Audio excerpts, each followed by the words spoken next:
Pokémon, a game series that transcends generations, countries, languages, and pop culture. A game series that challenged us as kids, excited us to explore a new world, and captured our imaginations with the colorful friends we made along every new journey.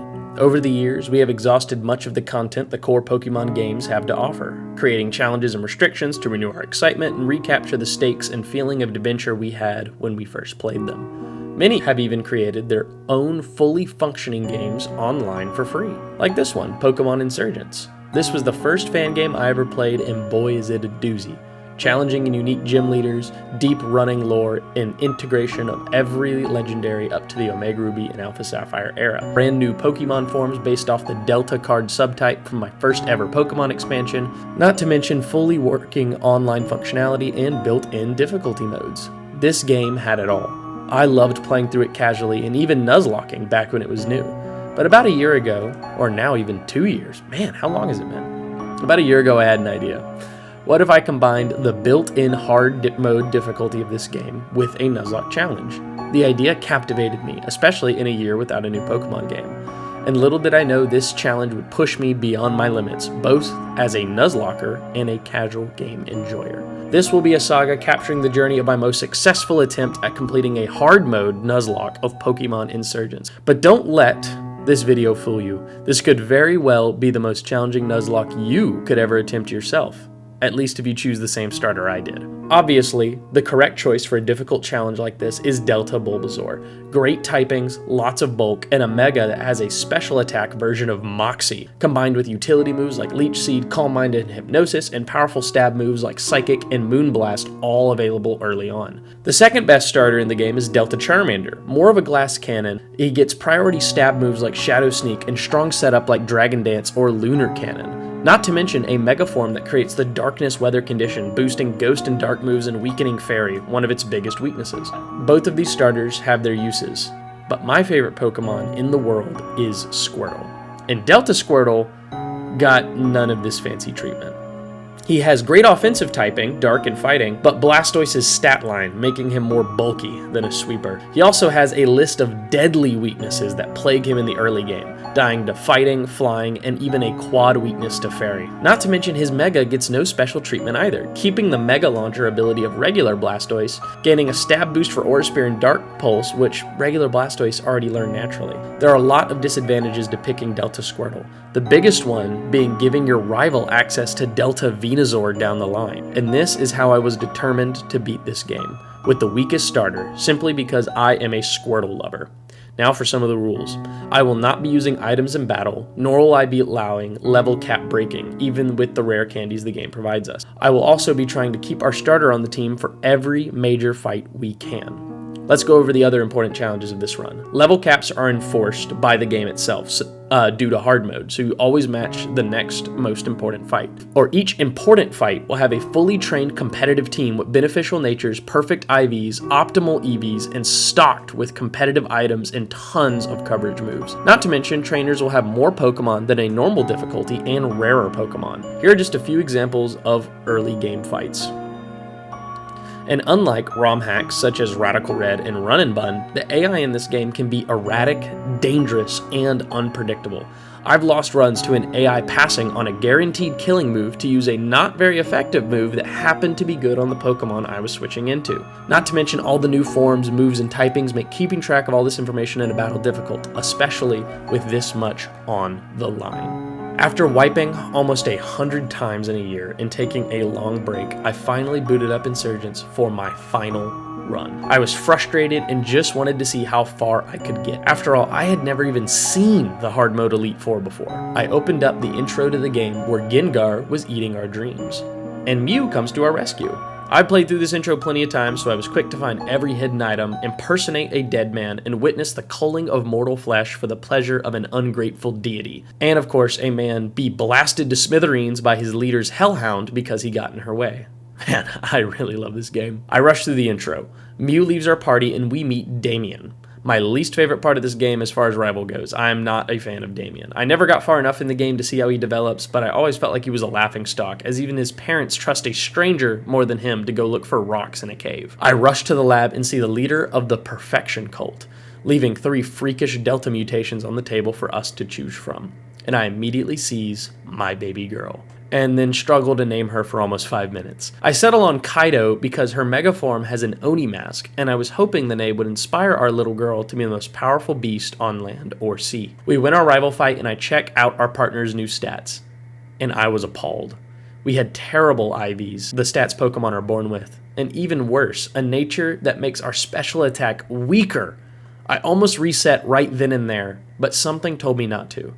Pokemon isn't always about min-maxing stat lines, and a certain VGC player once won a tournament with his favorite Pokemon, so why should I be so quick to abandon a potential partner just because they aren't optimal? Also, I didn't feel like going through the process of hacking in rare candies again because it took me almost 30 minutes to do it right. I immediately set out for our first encounter hoping for a Ghastly for its powerful immunities, or a Nidoran for the early evolutions with a Moonstone, but instead I caught a Caterpie. Not the worst thing. I leveled it up and gave it a utility-based moveset, good for catching more Pokemon, and its resistances matched up fine with Kaido's after it evolves. Welcome to the team, Mothra. Even with our leveled Pokemon, I dodged most of the trainers on the route to get to our second encounter in the cave ahead. Here I caught Cubone, which delighted me. Cubone is powerful in the mid-game, its unique Mega form getting Parental Bond and access to the Thick Club to double its attack stat. I name our new friend Kimimaru and ignore the sickening feeling inside, reminding me that never once had I actually successfully brought a Cubone to the late game in any of my attempts. After clearing out the trainers and overhearing some cultists planning to assassinate the protector of the region, the Augur, me and Damien rushed back home to intercept the assassins before they could do any harm. They tried to impress upon us how serious they are, but given what we knew of the Augur from later in the game, I have no idea what they plan to do with 2 level 12 Seahorses. Our level cap was high enough that we easily won the fight and watched the Augur banish the cultists with a magic spell. Or maybe atomize them, I actually never found out which one. We then progressed to Route 1, where our encounter is a Blitzel named Rainbow Dash, that I accidentally overlevel, meaning we can't use it at all till the next big fight. That is a costly mistake. In the nearby cave, we get a Poochyena named Blackbeard after a popular One Piece theory that insanely got disproven the week I finished this challenge. R.I.P. the Hellhound Blackbeard theory. I then hit up the hidden grotto for our encounter there and got a stun key, which, after I gave it the name of the skunk from Over the Hedge, we dodge more trainers and get our cave encounter in the city of Midna, what turns out to be a nose pass.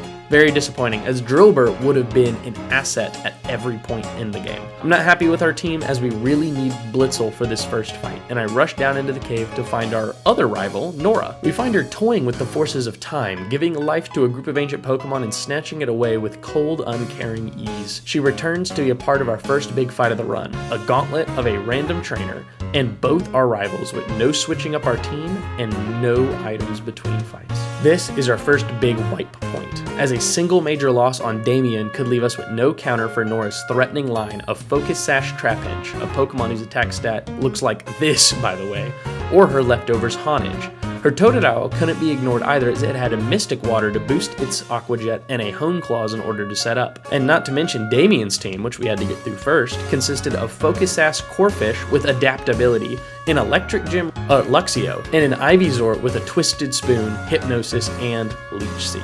Without Blitzel, it didn't seem possible, until I remembered that I didn't yet have my encounter of her inside the city itself. Enter TV spamming. In this game, every TV has a small chance to spawn a Rotom, making it a guaranteed encounter around any technology source if you want it.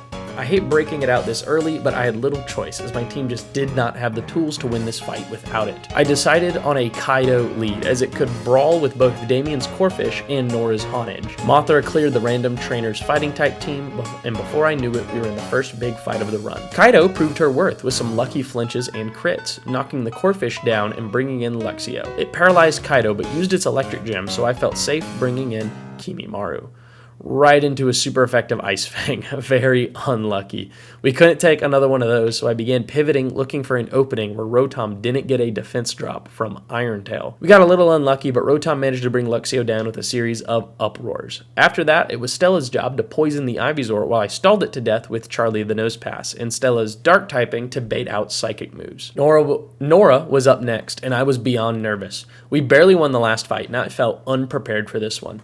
Somehow in my calculations, I had overlooked a potential high roll crit killing Kaido while it chipped away at Honage, so I pivoted through Stella to lower its defense and mitigate that risk. With some careful switching, I brought Kaido out and killed the Honage in 2 hits. Totodile comes out and I switched to Ghost Freak, the Rotom, to paralyze it, but it took a lot of damage doing so, and as it set up on my switch, I realized I had made a grave error in not prioritizing damage over the status condition, as I was forced to let Charlie die to save Ghost Freak. Totodile kept breaking through paralysis, and with Aqua Jet, the speed drops would not matter. My heart dropped as I saw Ghost Freak die, and realized the depth of my mistake.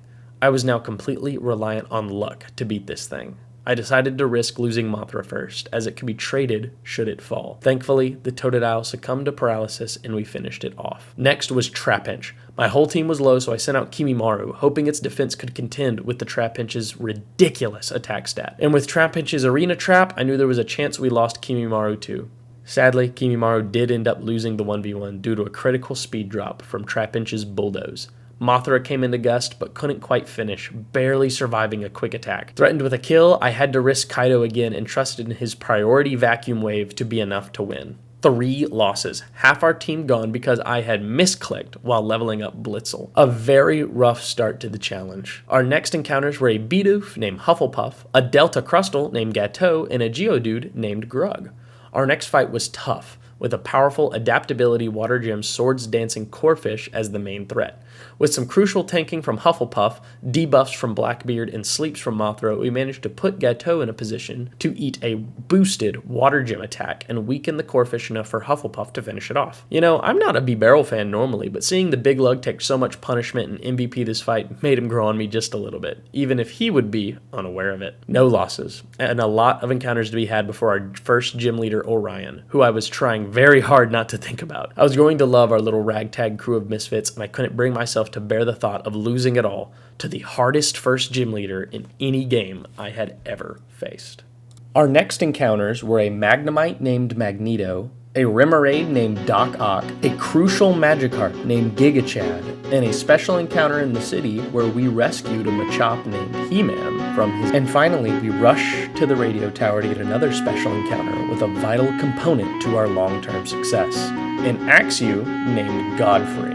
This may seem like a huge encounter for Orion's gym, as it is sun-themed and dragons do resist fire, but it is crucial that this actually remain alive if we ever hope to beat the second gym of the game, as it's the only consistent way I've found to beat it on hard mode. We then ran around until we got our second radio tower mission to catch a ground-type Delta Grimmer named Savior. All our encounters out of the way, I began the long and arduous task of planning out the Orion fight. To say Orion is difficult is an understatement that puts most understatements to shame. For this stage in the game, we are dealing with 2 sunsetting Mons. Vulpix, trained in special attack to hit like a truck with powerful moves like Hypnosis and Energy Ball, and a Delta Aeron, a fire steel type with an air balloon to cover its ground weakness. Both are drought users, so there's no way to stop them from setting up the sun when they come in. After that, there are 2 Chlorophyll Mons who get their speed doubled in the sun. Deerling with Solar Beam and Jump Kick, and Ivysaur with Sludge Bomb, Solar Beam, and Sleep Powder. And finally, the real final boss of the gym, a Solar Power Life Orb Charmeleon with Thunder Punch Flamethrower and Dragon Pulse. There were no clear routes to victory. Every switch held a risk of a random cover move killing a crucial team member. We had no ghost types to switch in on Deerling's jump kicks, and no good resistances to his fully EV-trained team. I knew sacrifices would have to be made. Kaido was the lead, backed up by Doc Ock. Magneto for his sturdy revenge kill potential. Gigachad for his incredible stat line and intimidates. Savior for big damage and stopping sweeps with Bulldoze. And finally, Hufflepuff for how reliable and sturdy he turned out to be. The only Mon I was okay sacrificing here was Doc Ock, whom I suspected would not be walking out of this alive. But the riskiness of the AI and a chance for bad luck meant that there was a small chance only a handful of our friends would return. I jumped into the fight. ignoring that this apparently 12-year-old gym leader did nothing but talk to his pet rock all day, and used Kaido's Protect to begin stalling out the sun while we got health back with the leftovers we had found in the previous city. I switched to B-Barrel and hoped to finish Vulpix off, but Orion surprised me with a healing item. All the major fights would have them if possible, except for the Elite Four. Very dangerous for Mons that can set up. I used this chance to pivot into Savior, who ate the incoming energy ball with Sap Sipper and allowed us to stall out the sun. Another potion comes out and Hufflepuff got knocked down to a single point of health, but managed to silence the menace of Vulpix. I then realized I had forgotten to level up Hufflepuff all the way. Panicked, I switched to Giga Chad on the opposing Deerling and killed it quickly with Dragon Rage, an absolutely broken move for this stage of the game. Charmeleon came out next with no sun, which was excellent. I pivoted through Savior to get Doc Ock out, but Charmeleon used the opening to set up Sun again, reducing our Doc's water power and forcing us to sacrifice the short-lived octopus. But Doc's sacrifice was not in vain. Life Orb and Solar Power Chip had managed to bring it into Kaido's Vacuum Wave range, and the biggest threat on the board went down. Next came Aeron. Thankfully, the last Sun set up Mon on the team. Kaido broke its balloon with Vacuum Wave, but got burned for its troubles, taking her out of the fight. Giga Chad was able to come in and end the Aeron, leaving only one Mon left. Magneto swaps in and paralyzes the Ivysaur to get its speed under control, but then missed a Mirror Shot, a move I had no idea wasn't 100% accurate. Ivysaur charged up a Solar Beam, and I knew there was almost no one left healthy enough to take it. In desperation, I turned to Hufflepuff. Pragmatically, I knew they had little place on our long-term team, but I had grown to love the fluffy, reliable beaver. With a heavy heart, I sent Hufflepuff to its death so Giga Chad could win with Dragon Rage. First gym complete.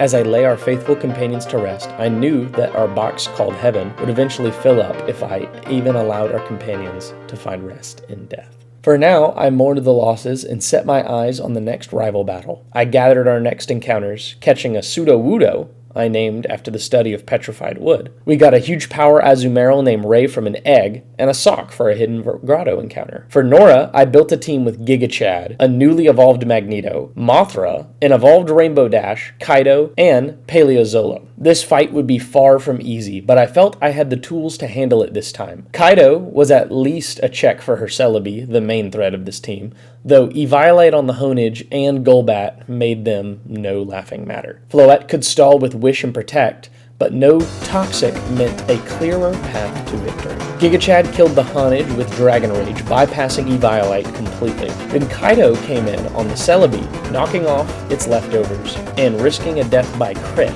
to put the mythical Pokemon down before it could be healed up under its Calm Mind boost. Floette came in for revenge, but Paleox knew how to handle it with Rock Slide, weakening it enough for Rainbow Dash to clean up. It was then I made the same mistake I made the last time I faced Nora's Crocodile. Instead of going for raw damage, I sought to cripple it with a Thunder Wave first, allowing it to set up and kill Rainbow Dash in a single blow. That was not ideal. One revenge kill later, and Magneto stares down Nora's Golbat, who managed to get the better of him through a series of flinches and confusion hits. I was forced to switch out into Giga Chad again to get around the Eviolite with Dragon Rage, putting the fat bat down and clearing the way for Mothra to finish off Swadloon with a newly obtained Silver Wing. My mistakes had cost us another life.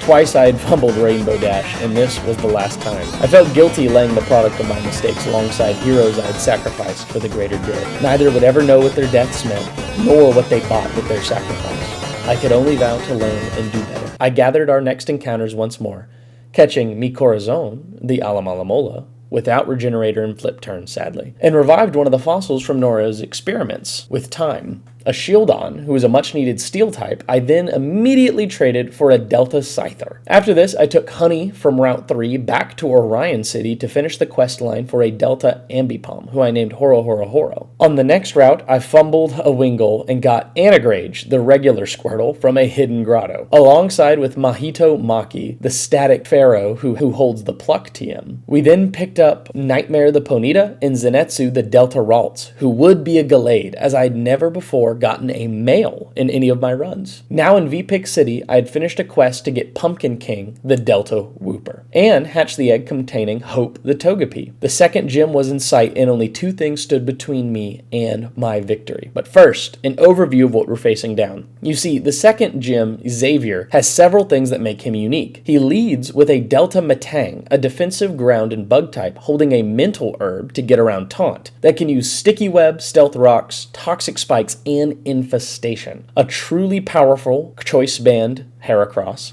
a bulk up Sucker Punch Expert Belt Krogunk, a Focus Sash Tentacruel with Clear Body, Haze, Miracoat, and a Focus Sash Gengar with Will-O-Wisp, Explosion, and Venusaur. And last but certainly not least, a Mega Beedrill. His entire team is carefully crafted to cover sweepers with Haze, Will-O-Wisp, and Explosion, setups to sweep us, wall breakers, and everything it can throw at you to weaken your team just enough for the absolute min-maxed monster that is Mega Beedrill to chew through with adaptability and its incredible coverage moves. Mind you, all of this happens with our level caps sitting at 35, right before Kaido evolves into its final form. The result is the ultimate gatekeeper of hard mode. A team that is so far above the power curve for this part of the game that victory seems infeasible, even ridiculous, when you factor in that these all have competitively trained stats. But remember that Axew we saved from the Orion fight? See, Axew had just learned Dragon Dance, the best setup move in the world. And in hard mode, Delta Metang only knows one attacking move that it can bring out only after setting up all three hazards. My Axew could sweep, save for the fact that I had forgotten Dual Trop for Dragon Claw for its better accuracy. I had completely forgot that the multi-hit move would help me overcome both Tentacruel and Gengar. Was this a mistake? Not at all. In a previous run, I lost my Axew to an awful miss on Dual Chop, which has a respectable 90% accuracy, bringing the total chance of us losing to around 20%. Rather than risking two misses on a Dual Chop, I found a better, safer route through evolving Gug into Graveler and getting access to a move that solved all our problems. Stealth Rocks. Well, all our problems. Except for one. You see, Delta Metang has two things that could end our career. A critical hit on Infestation could cut our setup time in half, and Toxic Spikes, if they come out too early, would poison our Axew when it swaps back in. We brought Stella to get rid of Toxic Spikes, as that just leaves a critical hit as our riskiest line. Not ideal, but there is no riskless line here. We get our rocks off and immediately swap to Godfrey, and we get a speed drop from Sticky Webs. How had I forgotten about that? We would need at least +4 speed to outspeed Mega Beedrill. That means risking another crit. If I had given Axew the leftovers, we wouldn't be in this situation. Why hadn't I done that? I look away as I click Dragon Dance one final time. No crit. Living on a sliver of health, Godfrey crossed that crucial speed marker, allowing it to be faster than anything Xavier had. And so, the second gym leader fell. And turns out he's a hardcore stoner. I'm not kidding. He literally evolves his Beedrill with a Mega Bong, and his house is filled with smoke. This might be the most iconic character in fan game history. We leave his gym and find out that Damien, being the lame rival he is, got himself kidnapped.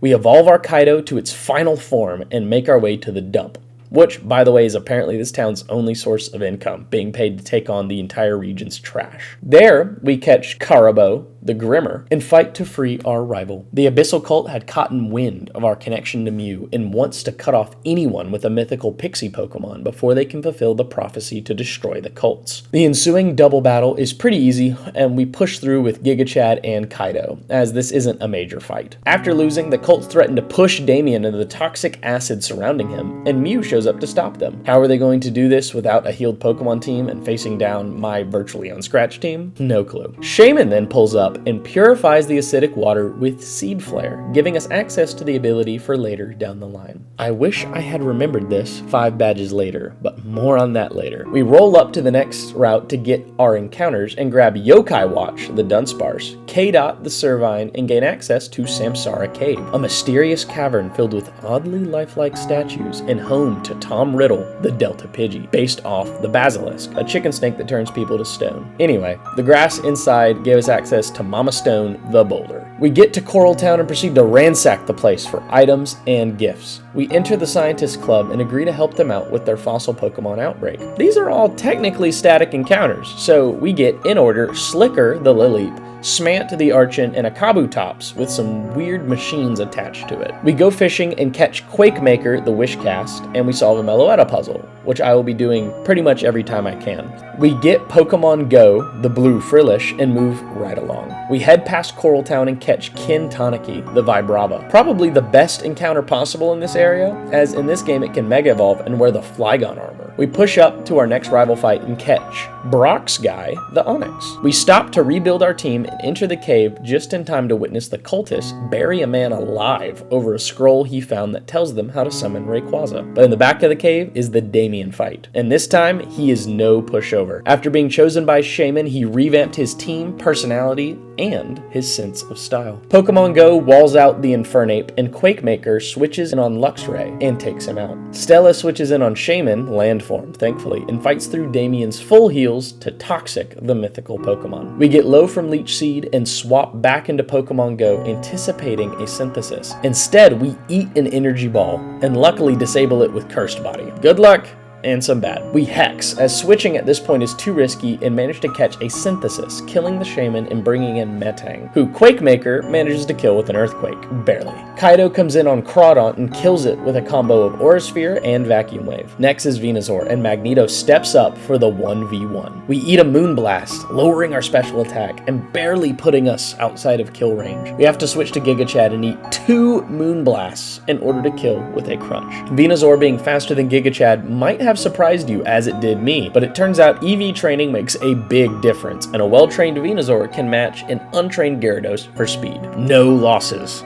Barely. The next fight is one I do not want to think about right now. We enter the next town and gain access to a bike from an NPC who I was looking for so long until I was making this video. I can't believe I missed him here while backtracking. We then trade the corpse of our Rotom for a live Larvesta and move on to the next route where we catch LeBron, the Go-Goat. We clear the route and rock up to Helios City, where Damien reminds us that the cults who stole the Rayquaza scroll plan to use the Augur's magic crystal to summon their legendary Pokemon. The gym and the Augur's Tower are close, with the only way in being through the Perfection Cult's base below the city in the Black Market, which itself is located below the giant Superplex Market. We explore the city and get Little Plant the Bonsly, and some valuable items from both the Superplex and the houses around us. We can trade for a Delta Lotad here, but no dragon types have died yet, and the little guy isn't better than Araxu. The competitive items above are ridiculously cheap, so we buy 3 of each: choice items, some life orbs, red cards, focus sashes, red balloons, and a Macho Brace. That's a surprise tool that will help us later. We don't bother with the amulet coin because you can grind infinite money through fighting trainers registered in your Dex Navi. Fun fact if you never knew it. We grab some evolution items and enter the sewers, the only way into the underworld. We wander through the dark, picking up items and catching Prime, the rubbish. We find our way through the maze, and there Damien is waiting on us, urging us to come save the Augur once again, which confuses me.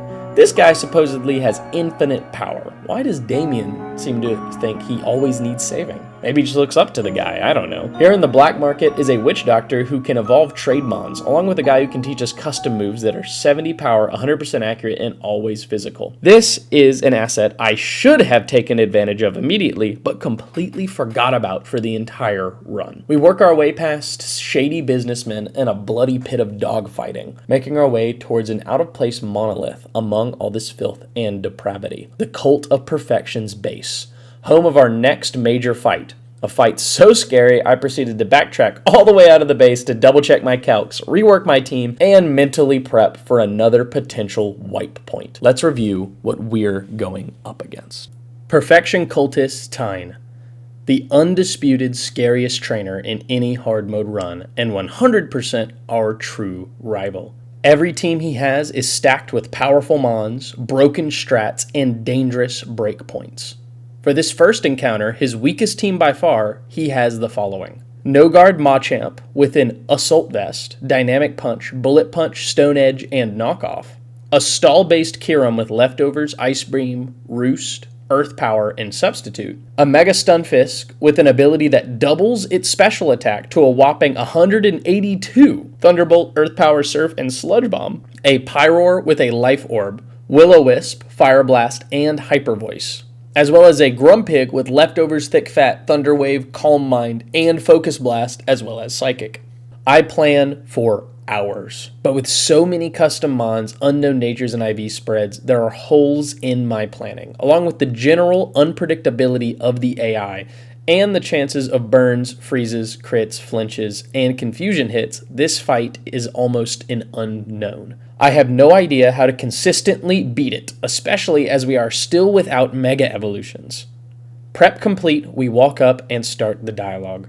Ryuka, the guy who gave us Kaido, meets us and agrees to help us if we agree to test out his new Mega Pokemon. The battle opens up with Machamp versus Ray, back again after so long. I chose Ray because I figured Machamp would never knock off or Dynamic Punch, and No Guard made Play Rough a sure hit. Much to my shock, Machamp did end up Dynamic Punching in the end, but Ray toughed it out and finished the four-armed menace off. Next was Stunfisk. Ken Taniki switches in and trades an Earthquake for a Surf. I may have miscalculated here because the Surf did 90% of my health, and a crit here would have certainly meant death. Earthquake takes it below half and forces Taen to waste all of his full restores. Finally, the fish goes down and in comes Kyurem. Kaido duels it down to low health and I hesitate. Kyurem outspeeds me, but Vacuum Wave kills it. But Taen may still have a full restore. Vacuum Wave into that, and I have to take damage on a switch. And did anyone on my team 1v1 if that happened? I decided to take the risk and switch into Zenitsu, now a Delta Gallade. No full restore. Zenitsu takes an Ice Beam and an Earth Power, but finishes off Kyurem with an Ice Punch. In comes Pyroar, and I send in Giga Chad to intercept it. We miss our Aqua Tail. I really should have gotten the custom move, and in return, I was burned. Not good. Now, I doubt Giga Chad kills, and my team is super low here. I choose Aqua Tail again, and it crits. Giga Chad pulls through. Lastly is Grumpig. I send out Horo Horo Horo with Fake Out and a Shadow Punch, and we pack the poor pig away. I was shocked at how strong Horo Horo was, as this is a mon always available to you, but I'd never used it previously. I previously had hated its design, but now I found myself loving it. Thank you, my freaky ghost Caesar. Ryuka gifts us a Mega Ring and a stone for Kaido, and we set out on the next leg of our journey. We rush up the back entrance to the Jade Tower, where the Augur is, and stop right before the next fight. Here, I realize we need to really backtrack in order to have a proper team and collect essential Megastones. I use the black market to evolve Grug and Cleaver, my Delta Scyther, into a Caesar. These next fights are only the beginning of a long string of stacked battles. Finally ready, me and Damien walk into the gym room to warn the Augur about the cult coming for him, only for him to reveal that he was the leader of the Sky Cult all along. The Augur reveals that he disposed of the first Augur because he was too light on crime and would use the power of the Augur combined with Rayquaza to create a land without war. For this last part, he needs a sacrifice. So he decides to give me a chance to win my life.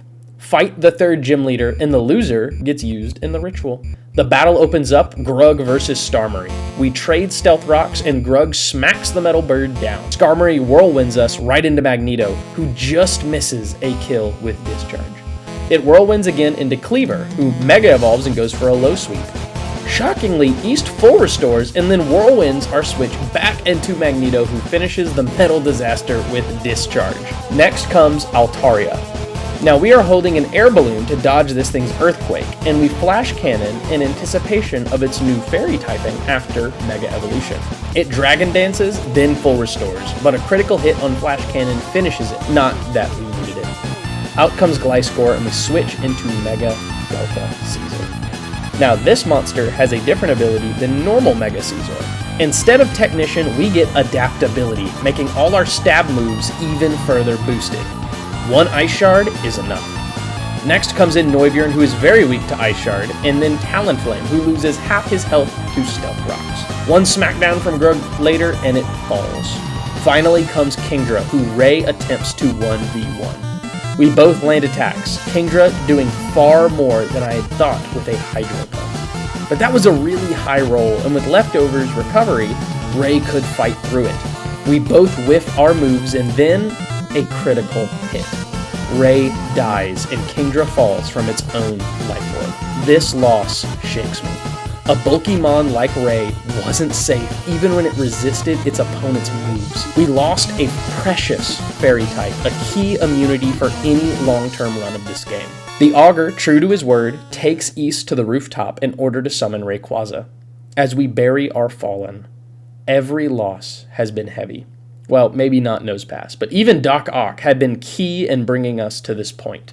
I could have saved Ray. I didn't have to risk a crit, but at the time, victory had seemed so certain. I had to do better if we were to win. I storm up to the roof to face down the Augur.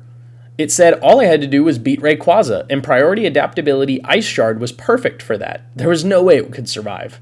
The Augur starts lore dropping about how the crystal he stole from the previous Augur has infinite power, gives Pokemon infinite PP, and yada yada yada. But my victory is certain. However, something tickles my brain. Am I forgetting something? I double-check the wiki. Rayquaza's held item is the white herb. The feeling doesn't fade. I double-check my calculations. Ice Shard does kill it.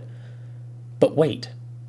In hard mode, Rayquaza is above our level cap. Mind racing, I adjust the calculation and find that Ice Shard still kills. It's fine. That's definitely what I missed. I double-check my team and find I had forgotten to level up Gateau to the level cap. A big mistake to realize in a fight, but he was only here as a backdrop. With Ice Shard killing, we wouldn't need him. I select Mega Evolution and click Ice Shard. Then I see something that freezes me straight to my bones. The faux Rayquaza was reached by Jaren's prayers. I had forgotten about Dragon Ascent. You see, most Pokemon have two requirements to Mega Evolve, a Mega Stone and a Mega Ring. Rayquaza also has two requirements in Oraz, the game this one was based on. One, that you beat the Delta episode, and two, that Rayquaza knows Dragon Ascent. In this game, there is no Delta episode, so there's only one requirement. And the fight summary on the Insurgence wiki does not remind you of this fact. I am staring down a Mega Rayquaza, who most definitely is not quad weak to ice like his predecessor. That's because of his ability Delta Stream, which reduces all flying type weaknesses. In a split second, I see it all falling apart. Gateau can't be backup because I forgot to level it. We'd lose Mega Caesar and the run would end. It was all... Caesar landed a critical hit, and Rayquaza used Dragon Dance. I stare at the fight for a solid minute, in pure shock. Rayquaza was still weak to ice with Delta Stream active, just not quad weak, and the crit had placed it perfectly in range of a second Ice Shard. It had Dragon Danced, so we could just Ice Shard again, assuming there was no healing item. I adjust my calcs and check, correcting for Mega Evolution, and with our brave nature, only 4 of the 16 rolls of Ice Shard did less than 50%.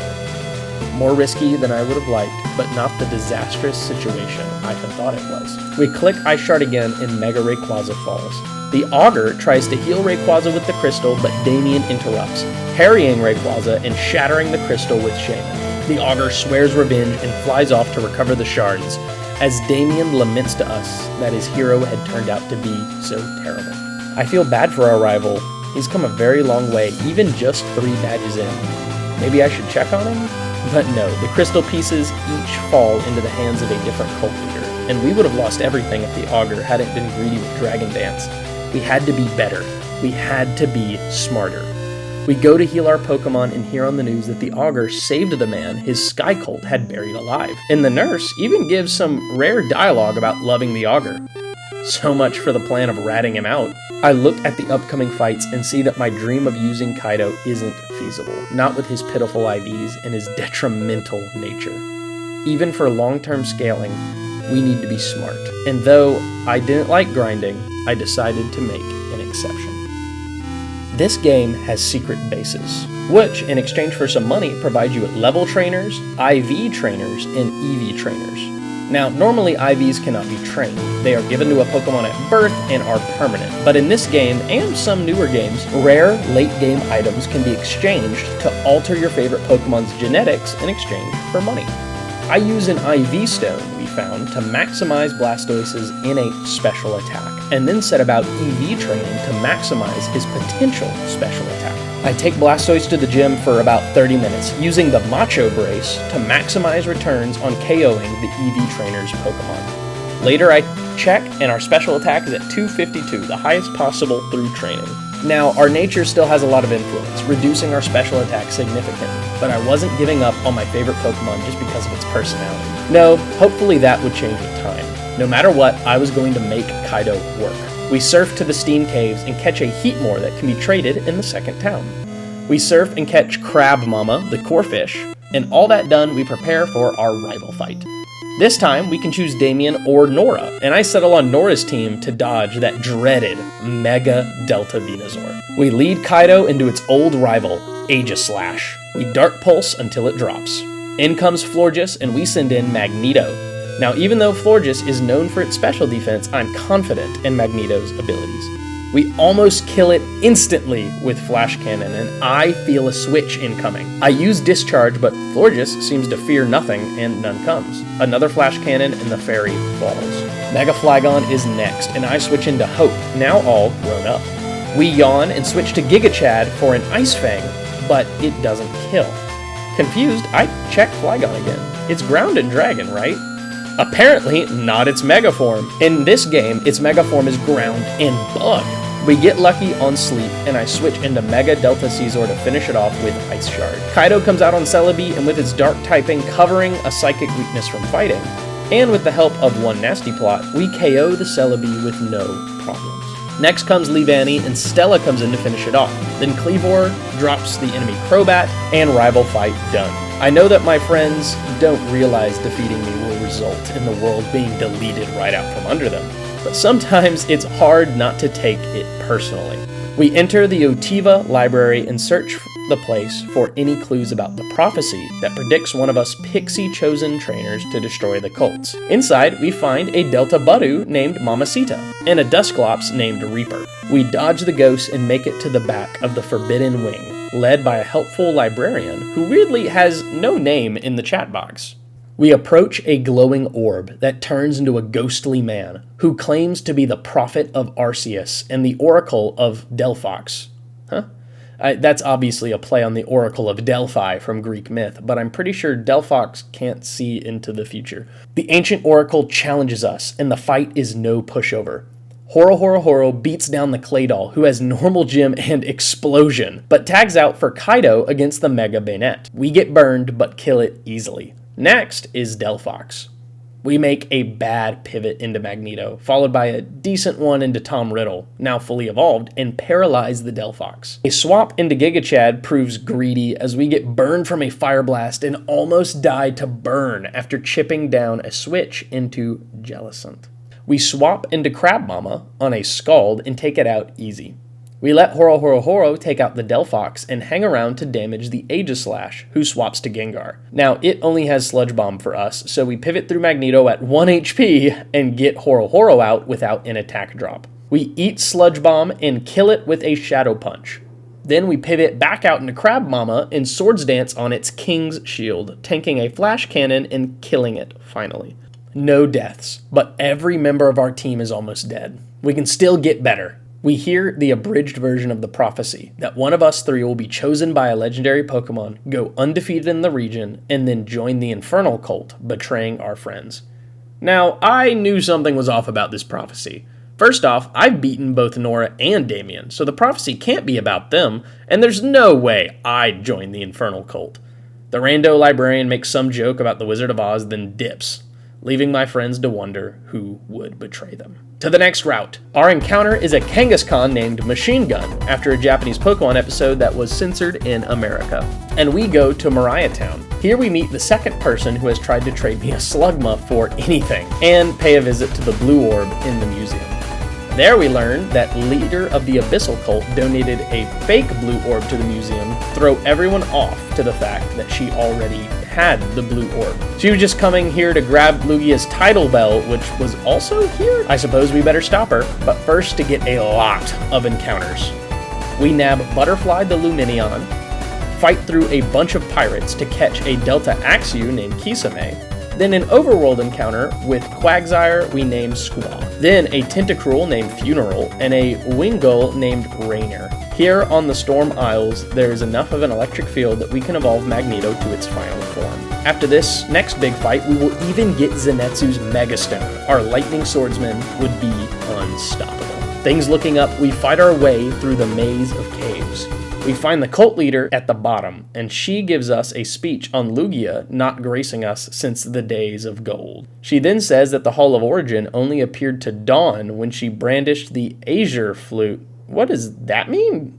Lugia rocks up, and I know I'm in for it. This is a Pokemon in Ubers with its multi-scale stall strats. I gather myself and revisit my team order before entering the fight. Like every fight that's thrown at me, there is no clear path to victory. Audrey leads with Lantern, one of the most problematic mons on her team when I was calcing, and I lead with LeBron to counter.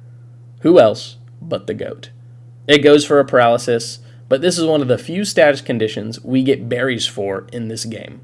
The GOAT shrugs it off and slows Lantern down with a bulldoze. I click Horn Leech, going for big damage, and she switches? I didn't know the AI could do that. I don't see any reason to switch. Okay, so Delta Superior is in, and it is a threat.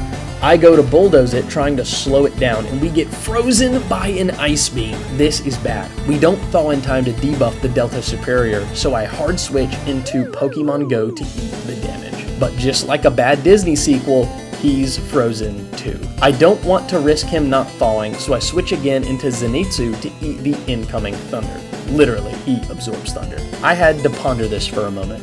I can't rush and make mistakes, but I'm so far off my original line that now I have to improvise. We trade Hydro Pump for a Thunder Punch. This is bad. If I Thunder Punch again and don't get the para, I could die to a high roll or a crit. And even if I don't, she'll probably heal. I think it through and decide pivoting through Pokemon Go for healing is my best move. This proves to be a great move, stalling out the rain given from Delta Superior's ability, and getting Zenitsu out of crit range as he heals off another Thunder. As if I was now being rewarded for my adaptability, Superior whiffs Hydro Pump completely, and we crit with Thunder Punch to knock it out. Thank goodness. Mega Groudon is up next. No crazy abilities or type changes with this one. It keeps adaptability and gets tougher, faster, and stronger. But I have a plan. I recognize from the Rayquaza fight that the AI will occasionally prioritize setup moves over a kill with its big attackers. I use this opening to fire off a Cross Chop for a guaranteed kill. Audrey's biggest offensive threat is now gone. Ludicolo is coming in and we switch to Hope, using a blind Encore to guarantee Ice Beam on a switch. Then we swap to Pokemon Go, disabling the Ice Beam with Curse Body. That wasn't a part of the plan, but I welcome it. I was just trying to safely thaw Pokemon Go. The Encore ends and we swap to Magneto on a Giga Drain. The Ludicolo whiffs 2 Hydro Pumps, and Magneto fells it with 2 discharges. Swampert is next, and the GOAT is still frozen. He was my main counter for this mon. I have to keep Cleaver healthy for Lugia, so I send out Hope once again. She uses Wish on Swampert's Curse and then hits him with an Encore. We have one clean shot at killing this thing that doesn't risk my whole team. The GOAT has to clutch up as we roll the 20% freeze chance, and we fail, losing LeBron. But this was part of the new plan. We had to sack someone in this situation as I couldn't risk Hope falling to a +3 waterfall. We hit that Swamp Frog with another Encore and Yawn. Another switch, this time into Lantern. I still have no clue what possesses the AI to switch, but we're getting a lot of it now. We go with Zenitsu to eat the Volt Switch and Lantern falls asleep. This is our chance. I Swords Dance and covering for a potential switch, go for Ice Punch. No switch. I do it again, full restore. But we landed a crit. We get hit with Toxic, but Lantern goes down. I look at my calcs. It says Ice Punch should kill Swampert. I use it again, and to my horror, Swampert does not go down. Earthquake comes out and kills Zenitsu. What did I do wrong? I check my math, and I realize I had accidentally selected Helping Hand on my calculator. I was actually one whole Swords Dance away from a kill. A Swords Dance I could have gotten on the Lantern. I switch into Togekiss to Encore, and Swampert switches out again. Maybe they switch out when they can't select a move? Then why did Ludicolo switch out on a Cursed Body? Speaking of Cursed Body, Pokemon Go lands a killer Cursed Body proc on Lugia as it switches into Ice Beam. We go for Hydro Pump, there being a small chance of thawing out, but Lugia goes for Whirlwind, bringing hope back. We encore for Toxic on a miss and swap to Magneto. We go for Charge Beam to disable Multiscale, but Audrey switches again! This time into Swampert. This is a horrible switch for us. I may have to sacrifice Magneto here. I used Tri-Attack into a full restore. Then with the free turn, I switch into Hope on a full heal. We yawn and eat a boosted Waterfall. Anticipating another switch, I Ancient Power to break Lugia's Multiscale, but there is no switch this time. I don't want to risk damage on Cleaver, but he's the only one who can handle Swampert right now.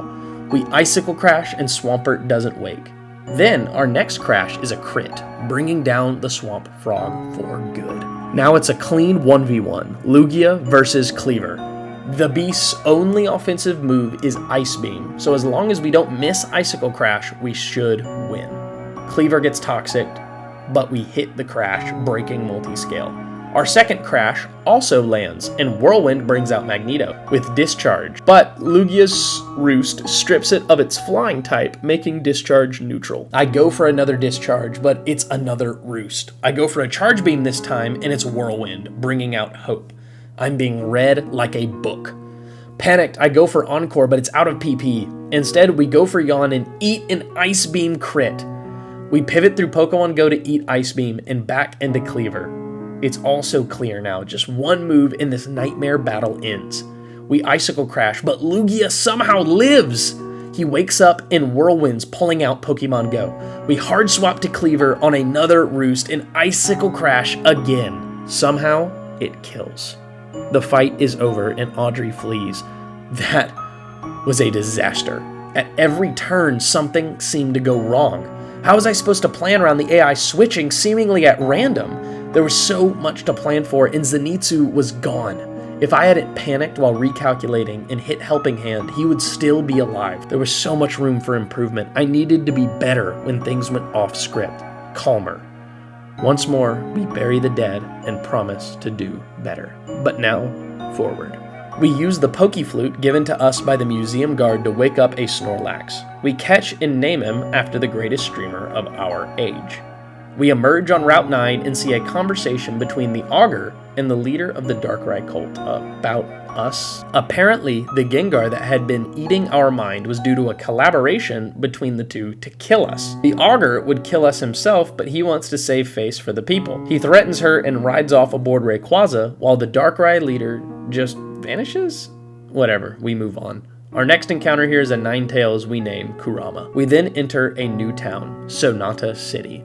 Among the furthest I had ever made up to this point, I head for an encounter I know to be here.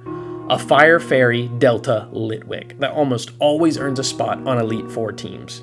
But to awaken it, we need an Oranberry, which I shockingly do not have. Before we backtrack for that, there's one thing I want to try. There's a giant lottery machine here in Sonata you can only play once every real-world 20 minutes. I decide to send Kaido into it. He comes out with an IV stone. Not bad, but also not what I was looking for. It was worth a shot. Let's backtrack. I head back to Midden Town and trade my Heatmore for a Ghastly named Terror. We nab the Oranberry and feed it to Delta Litwick, obtaining it without a fight and naming it Lamp Lady. We clear out the gym and build our team for the next badge, Harmony. This gym leader is Whitney Plus, a normal fairy user with a mega Miltank whose ability boosts repeated moves like a more powerful metronome item. Team ready, we walk into Harmony's battle, ready to end it quick. Unlike a lot of previous fights, this seemed cut and dry, a clear line and a strong path to victory. Prime 1v1's Crustle until it switches, landing 3 gunk shots in a row, much to my surprise. If I can be honest, I just wanted to sack him for some chip damage and keep the Crustle from shell smashing. But now he threatens to take out 2 Pokemon. But I don't get greedy. Azumarill is out and my plan was for Kisame to set up on that thing. But to do that, I needed stats dropped. We double swap out to sack Prime and get Kisame in on a weakened Azumarill. We Swords Dance in the Azu belly drums. From here, it gets easy. Crustle, Heavy Slam. Gardevoir, Heavy Slam. Sylveon, Heavy Slam. It seemed like fairy typing had only made this wannabe Whitney weaker. Miltank was coming out and Kisame did not live that thing's earthquake. We swap to Kaido and go band for band with Miltank, knocking it out after it tries a greedy setup with Curse. Our last Pokemon is Togekiss, whom Magneto 1v1s beautifully, even with a full restore thrown in. After claiming this next badge in first easy victory in a long time, we hear from Nora that someone has cut power to the hospital, and we must investigate. But on the way, I see the lotto machine. Again, I send in Kaido to play. Why, you may ask? You see, this is actually the only place in the game you can get a nature change at an 8% chance. It's small, but almost anything would be better than our current minus special attack nature. What? We actually landed the 1 in 8? This is insane. Maybe now the only thing holding us back can be... we rolled into another minus special attack nature. Wow, maybe I should be done with gambling. We roll right into the next story beat in the basement of the hospital on the edge of town. Here we find Taen, the Perfection Cult member, and its leader, Ruka. Here, Ryuka blackmails Harmony into letting them help her sick father. That's an odd thing to do. They want to inject her dad with Pokérus, as his DNA was altered in an altercation with Deoxys that led to the creation of Delta Pokemon? Okay. After seeing that the Pokérus is harmless, Harmony injects it into her own father, revitalizing him completely. Damien, who we haven't heard a ton from since he clutched up against the Augur, dips because he isn't a fan of needles. But, oh no, the virus mutates her father into a horrible, volatile monstrosity. Ryuka keeps his head and says that as long as we stay quiet, nothing bad should. Okay, Damien is gone. Taken. Kidnapped for no reason other than his exuberant personality and bad sense of timing. Well, standing around isn't going to help him. We move on to Route 10 and catch Empoleon as our encounter. Onward and across a giant lake to Kepler City. We explore a bit and find a man willing to trade us Beldum for any fire and electric type. Fun fact, Rotom Fire is the only fire electric type in the game, and we only gain access to its form changes after this gym. We poke our head into the next route and catch Leaf Storm the Sceptile. Not good. Our next fight will be against Audrey again, the same cult leader who almost wiped us with a little bad luck. And this time, she'll have a Primal Kyogre. Not one of our Pokemon can face down a fully trained Primal Kyogre. So there's only one solution I see after running the numbers. 2 Pokemon we need to invest in order to even have a chance. Slicker, the Lilip, and Squaw, the Quagsire. With an ability patch we found earlier, I swapped Squaw's ability from Damp to Water Absorb, but even that isn't enough. Now it's time to hit the gym again. We grab the Macho Brace and get to lifting. We max out both Slicker and Squaw's special defense, maxing out Squaw's HP EVs as well. This takes almost an hour of straight grinding, only stopping to play another YouTube video, heal, or remind ourselves what we had to face next. And I made one last change before this fight. See, up to this point, this has not been a hardcore Nuzlocke. Just a hard mode Nuzlocke. Now, we share pretty much all the rules that a hardcore Nuzlocke has, the only difference being we had been using switch mode over set mode this entire time. But now it looks like we might actually make it to the late game, if I can push myself further. In the late game battles, hard mode forces us into set mode instead of switch. So I make the decision to play the remainder of this Nuzlocke in set mode in anticipation of going all the way. Harmony's fight was easy, but that was a thing of an age long past. From here on out, we entered the age of legends. Win or lose, this marks the halfway point in our journey, and a huge turn in the stakes for the story. For once, a cult is starting their end game. The gym leader gives us scuba gear and begs us to find someone to help take down the Abyssal cult as flooding draws her away to save lives. Little does she know that we are that someone. We dive down into the heart of Maelstrom 9 and get several special encounters. We enter the Aqua Base, using Mew's powers to get through their barriers and face down Audrey for one final time. She reveals that her plan is to use Kyogre to dredge up deep water Pokemon with the stat lines of legendaries from deep in the sea. With infinite armies, 2 legendary Pokemon, and even a shard of the Augur's Crystal, surely they would rule the world. Well, not if Squaw had anything to say about it. We open with Lantern into Kin Tanaki. We trade Earthquake and Scald, getting burned a devastating first turn. I would have loved to find a Rostberry at any point in this run. We got Lantern low enough that we Earthquake again, but this sparks a switch into Delta Superior. After much deliberation, I decide to pivot through Squaw to get a Yawn in order to get Kaido out. Sadly, Superior uses Glare to paralyze Squaw. Very, very bad. Kaido comes out and sets up with Nasty Plot, but Superior wakes up, whiffing a Hydro Pump. That would be bad. Superior must not be in the range of a full restore. I use Vacuum Wave to put it in range, but Audrey full restores. Why? When Superior was sleeping before, it wasn't enough? We are forced to tank a Hydro Pump as we set up another Nasty Plot just to kill with Vacuum Wave. Next comes Mega Groudon, and it does not take a +4 Vacuum Wave at all. Even with its terrible nature, Kaido pulls through. Ludicolo comes in, and I accidentally close my calculator. I'm forced to re-enter all of Mega Kaido's stats to get an accurate read. We live every roll of Ice Beam that is not a crit. Kaido takes the Ice Beam and lives on 2 HP, killing the Ludicolo with an Aura Sphere. Primal Kyogre comes out, one of the most powerful Pokemon ever created. I swap into Squaw to eat its Origin Pulse, but instead Ice Beam comes out. I brace, but Squaw eats it. It hardly does a fourth of our health. All that training has really paid off. A critical hit from Ice Beam wipes that smug feeling right off my face. We managed to get a Yawn off, but now Squaw is far too low to do anything. Slicker will have to do the rest. We switch in on another Ice Beam and we get frozen. Kyogre falls asleep, but both of our counters to it have fallen with just a little bad luck. It's fine, we can win without them. With good sleep RNG, we bring in Magneto to discharge. With Sturdy, the kill should be guaranteed, but instead she swaps to Lantern, sacrificing it to bring in a fresh Alakazam. What? How did the AI know to do that? We can't risk Sturdy being broken on Magneto, so we switch to Pokemon Go to eat a Focus Blast. We then take a Shadow Ball, disabling it with Cursed Body, and land a Hex, taking the Zam down to half. I look at my team and realize no one comes in. Somebody has to die, and I can't risk Audrey getting a free heal off here. Pokemon Go stays in and hexes, catching the heal. And then Pokemon Go falls. Out comes Magneto. He uses Sturdy to tank the Focus Blast and revenge kill the Alakazam, but the damage is done. Despite bringing 3 counters to Kyogre, it all comes down to this. Magneto chose to discharge and Audrey full heals? Kyogre wakes up but takes the discharge to live on 1 health. She must be out of full restores. I look at my team and realize that once more, someone has to die. Slicker comes in, taking the fall so Kaido can use its priority Vacuum Wave to knock out Kyogre. Victory, but at a cost. A defeated Audrey claims that she will still use Kyogre to raise an army.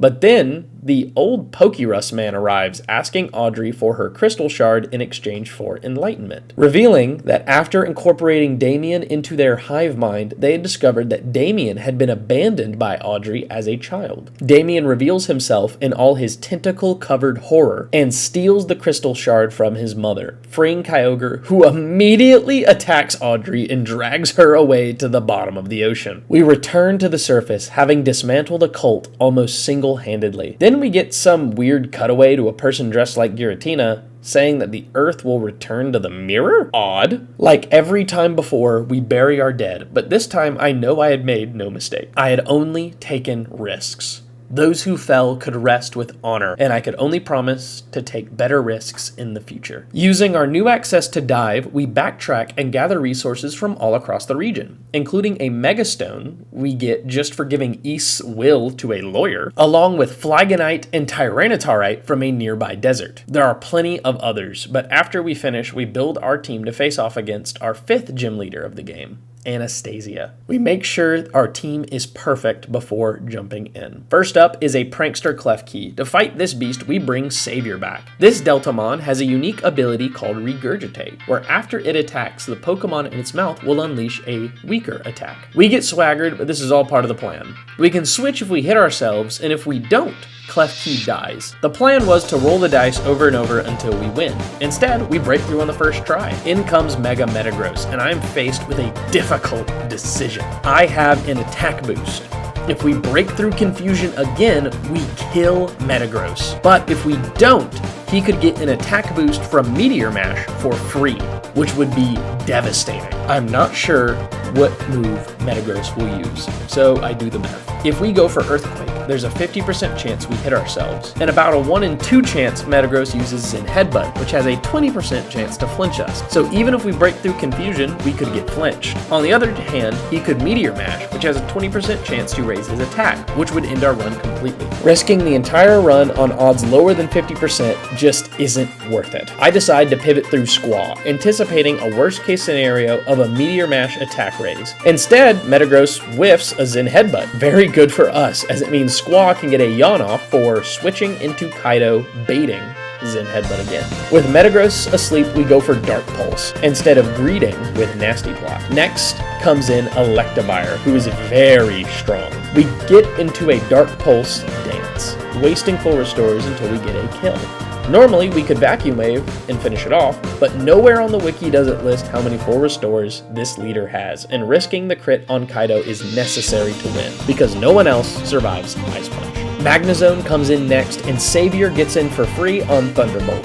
Now, this Magnezone is currently locked into a move that does no damage, and if previous experience is correct, it should switch. We swap into Squaw. No switch this time, but surely it would switch now.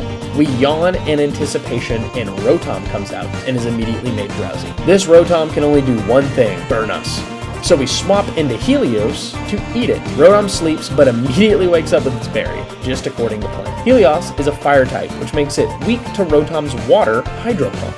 But Squaw has a neat little ability called Water Absorb, which heals it instead of taking damage from water moves. And because we aren't burnt, Rotom won't switch out, allowing us to yawn again. But Rotom immediately switches, which is odd because the AI wasn't immediately switching before this point. Helios and Magnezone stare each other down. We can't one-hit kill the zone because of Sturdy. Instead, we swap into Squaw and hit Earthquake, hoping the AI doesn't immediately switch again. It doesn't, and we break the zone's Sturdy. I get the feeling the AI will switch now, as that's what Magnezone usually does, and yawn into a Rotom switch. I truly have no idea why the AI would do this. Rotom can no longer damage Squaw in any way. The only move it can click is Rest, and we swap into Helios for a free Quiver Dance, and a full heal wakes Rotom up. I check my numbers. We die to a Hydro Pump crit.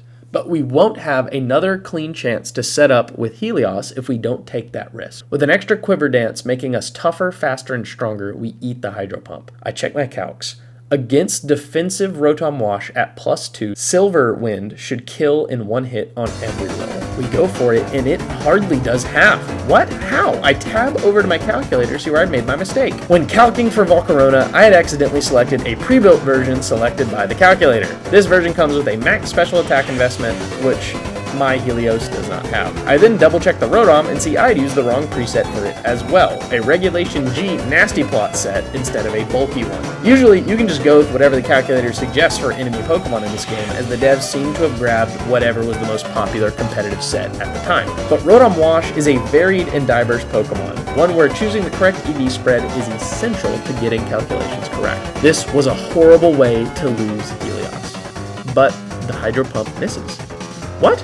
Scared I was dreaming, I click Silver Wind again. Not only does it kill, but it provides us with the 1 in 10 Omni Boost. Helios proceeds to clear out the rest of the gym with no issues. No deaths, but only because Rotom whiffed that one Hydro Pump. How was I supposed to account for all this switching? I didn't need to spend so much time in every fight calculating because of random switching. There had to be more of a pattern than what I was seeing. Time to plan again.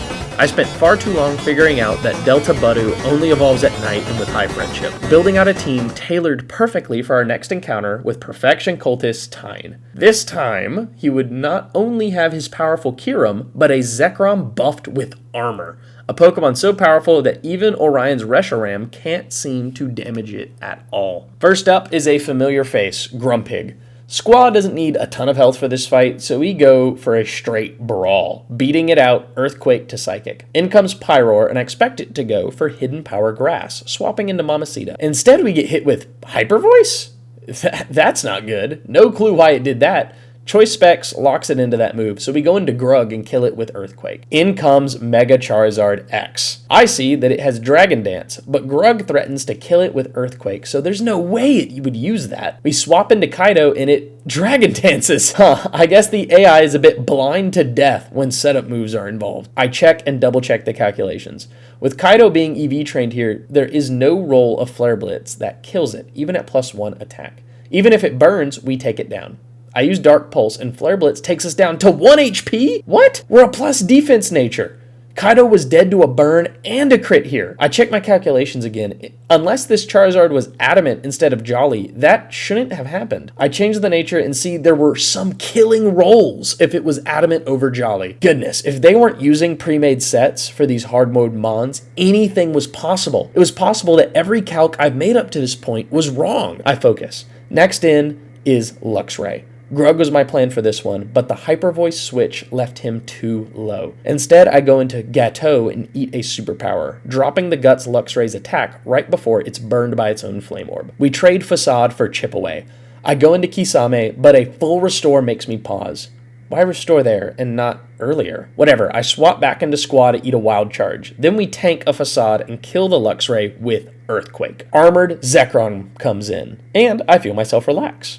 This thing only has 2 types of attacks, Fairy and Electric. By switching back and forth between our Fairy type and Squaw, we can PP stall it until it dies, healing Squaw with leftovers the entire time. I pull out a calculator and begin to keep track of the Zekrom's PP. After a long time of switching, the Zekrom runs out of PP and swaps into Kyurem. We go into Kisame, who is a Water and Steel type, quad resisting Kyurem's Ice Beam, and repping an immunity to Toxic. We set up with Swords Dance, and Ice Beam freezes again! What is with these Ice Beams? The Kyurem seems to have some supernatural power to land the 1 in 10 freeze every time we face it. We try to break free, leftovers buying us time, but a crit from Ice Beam forces us to switch out. No one left who takes Ice Beam well. We go into Squaw, trusting in our anti-Primal Kyogre training to keep us alive. We go for a Yawn, but it fails. Right. I forgot that status moves like Yawn don't work when a Pokemon has a substitute out. How many Ice Beams are left? I haven't been keeping track.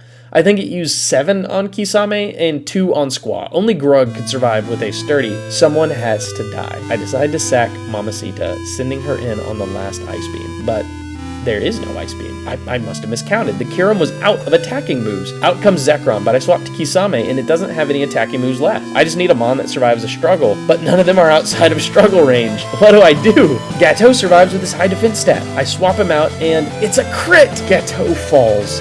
It makes sense. It's almost impossible to play around crit range in this game. I look again at my numbers and it looks like Squaw will barely live a single hit of struggle. We have to risk another crit. He comes in and barely lives. But Earthquake doesn't kill. Grug should resist struggle, but I can't bring myself to look at the calculator. I can't bring myself to admit that Grug is by far the most expendable member of the party left. A crit from struggle knocks him out. Goodbye, old friend. Grug got us so far, sacrificing everything to keep us in the fight. Without thinking, I swap into Kaido, a silly mistake. I double back into Kisame and start rolling on freeze attempts, even if we never thaw. Leftovers should let us outpace struggle. But we do thaw. And after maximizing our attack, we heavy slam until Kyurem falls. That was rough. 2 deaths. And now I realize we need to calculate for a range rather than one set built of a Mon, because we aren't certain what any Pokemon is. We need to test for at least 2 beneficial natures before anything. With new knowledge and a heavy heart, we bury the dead. Where will our friends go when heaven is full? I try not to think about it. For now, let's keep moving. We use our Kepler City encounter to get a Rotom, which we turn into Rotom Heat, and trade for Deep Blue the Beldum. Now, sadly, Beldum is such a high level that it doesn't learn any good moves. We evolve it and teach it Meteor Mash from the move tutor nearby. Our next encounter is with a Scyther named Metal Snake.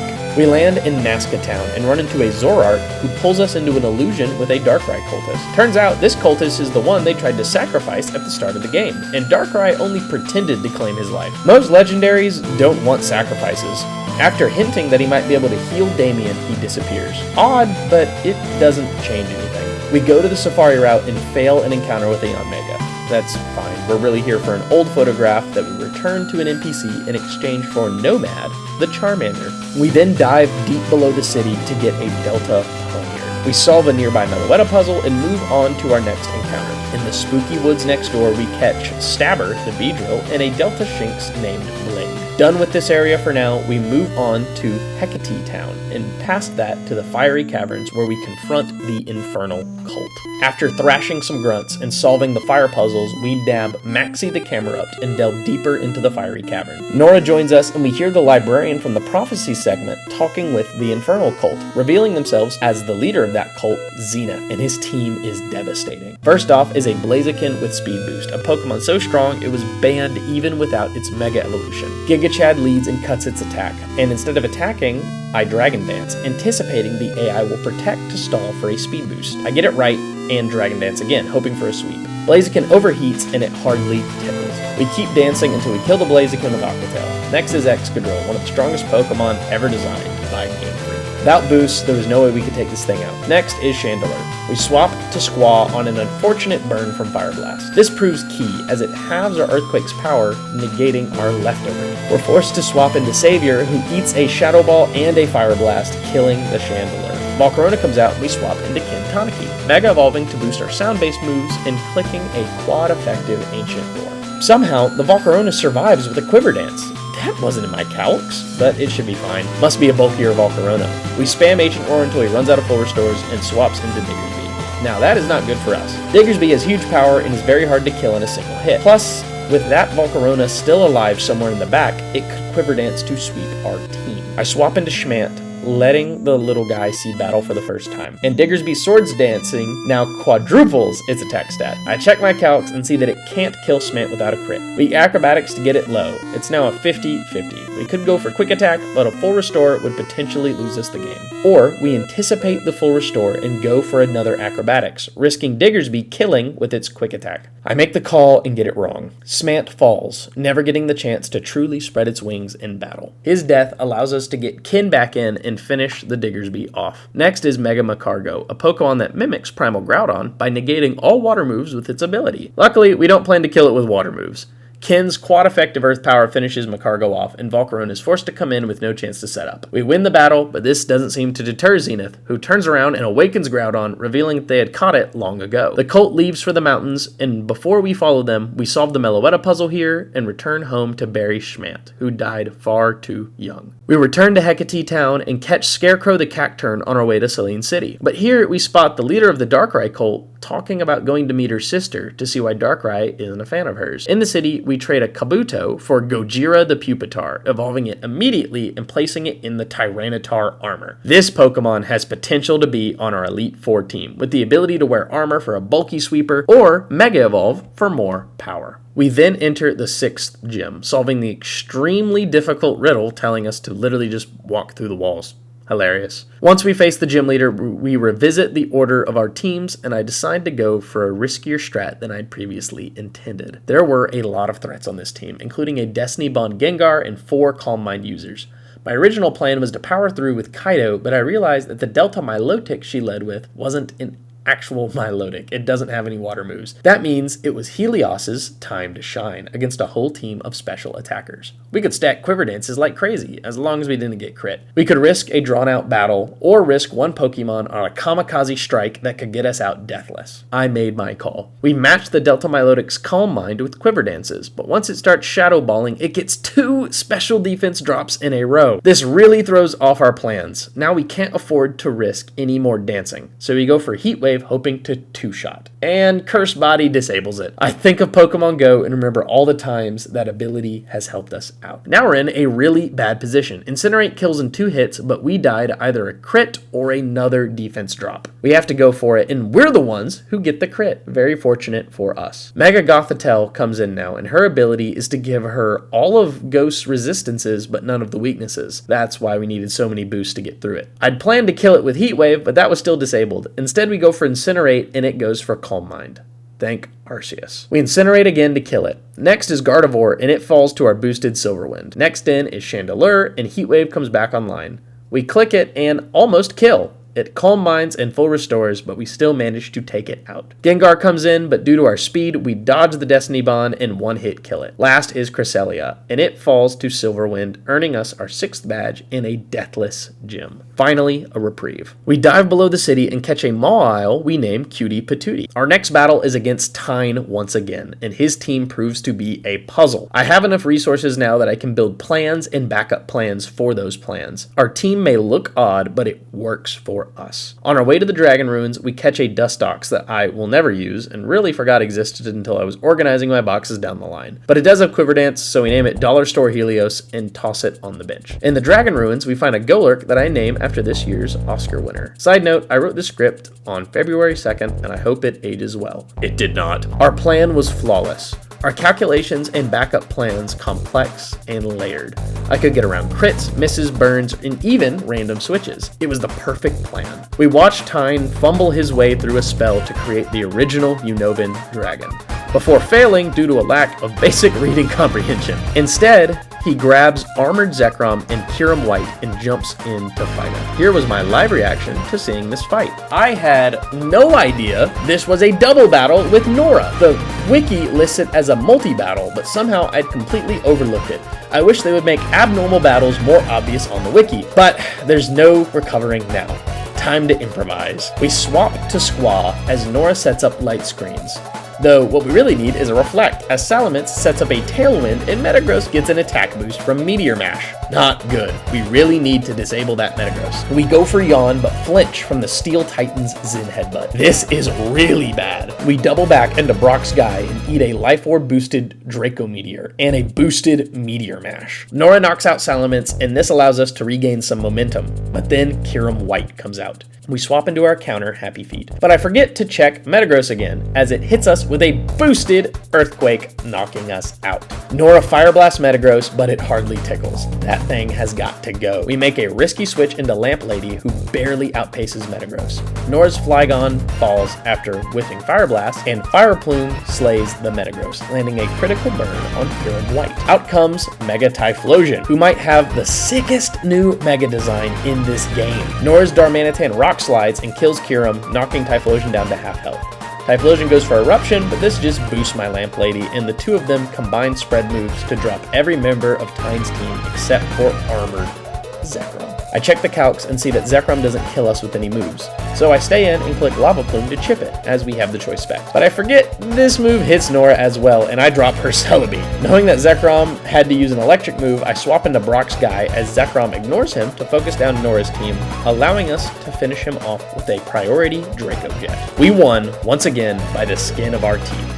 If Nora hadn't been there, we surely would have wiped. But more importantly, we gain access to Tesseract, Celebi's power to manipulate time, and with it, we set off backtracking and grabbing every item and encounter we'd missed up to this point. Don't worry, I won't bore you with the details, only a few of these turn out to be relevant, so just assume any new Delta Mons or Mega Evolutions you see on here are from this massive backtracking I've done. Some immediately relevant grabs are a Gibble, a Delta Snorunt, and the Mawilite Megastone. Just a note for Pokemon like Mega Mawile and Mega Kangaskhan, or really any Uber's tier Pokemon I get that aren't unique to this game, I'm going to avoid using them whenever possible. Yes, they can lower the difficulty a lot, but I feel that it is against the spirit of this challenge. I want to save my Mega Slot for Kaido whenever possible and use her. Blastoise is my favorite Pokemon, and my main motivation for doing this challenge is to showcase that you really can win with your favorite Pokemon, even if they aren't the best. The story takes a turn here. The leader of the Infernal Cult is now brainwashing people into taking a vaccine that allows him to control their minds. That definitely didn't age well. We confront him, and he decides to explain his plan to create a region-wide witch hunt before attacking us with a mind-controlled witch, or medium, whatever.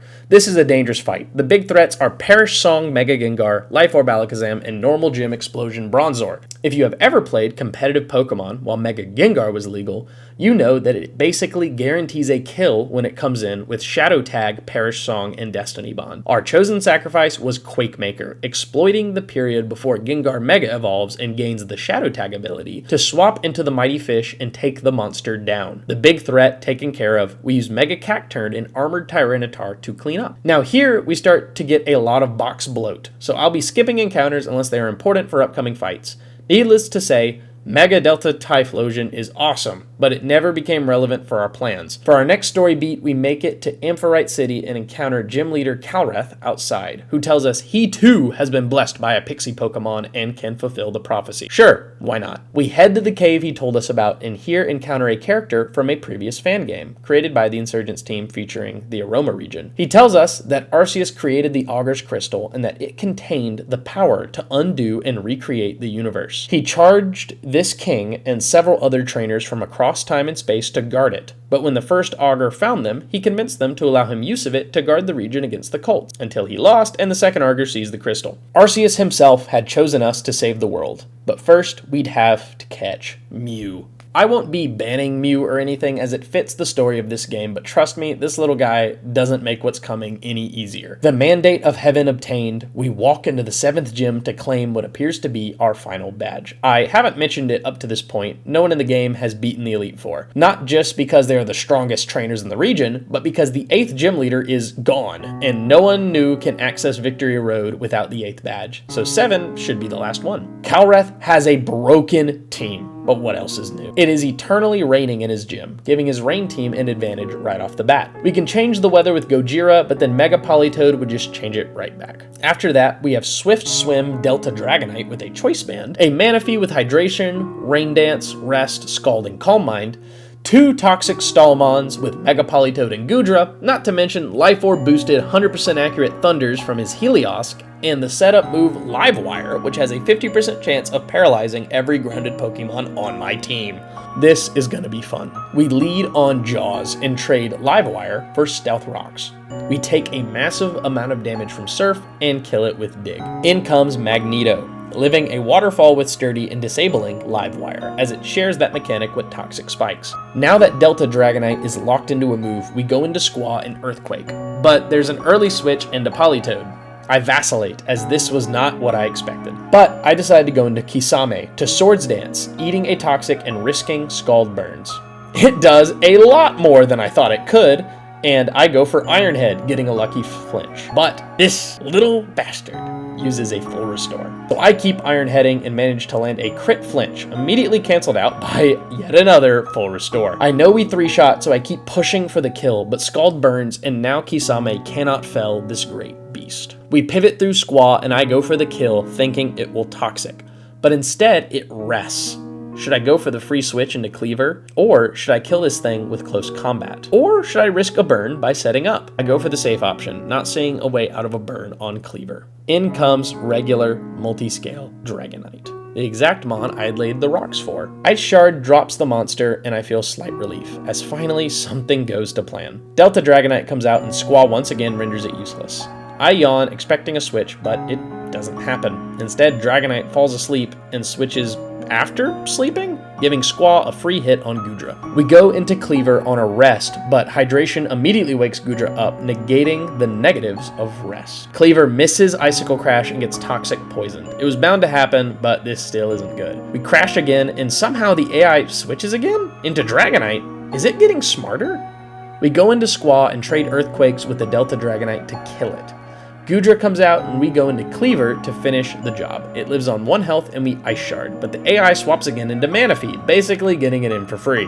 I'm starting to panic, and I misplay, sending out Squaw and yawning even though Manaphy has Hydration. It starts setting up, but its only attacking move can't hit Squaw, so it should switch on its own, right? I start Mud Bombing to lower its accuracy, and it swaps into Goodra, dying from the rocks. Finally, I realize I can freely swap into Gojira to get rid of Hydration. Pivoting between Ska and Gojira proves to be the winning strat, taking down his mythical monster. Another win. Not clean or easy, but I was far past planning fights turn to turn by now. With misses, EVs, AI randomly switching, and crits, there was too much to calc for, and this was about as clean a fight as we could ask for. We leave the gym battered but alive. Could we really do this? Surely the 7th gym was one of the most dangerous fights. Maybe we would come out of this with all our friends and allies alive. Then the next shoe drops.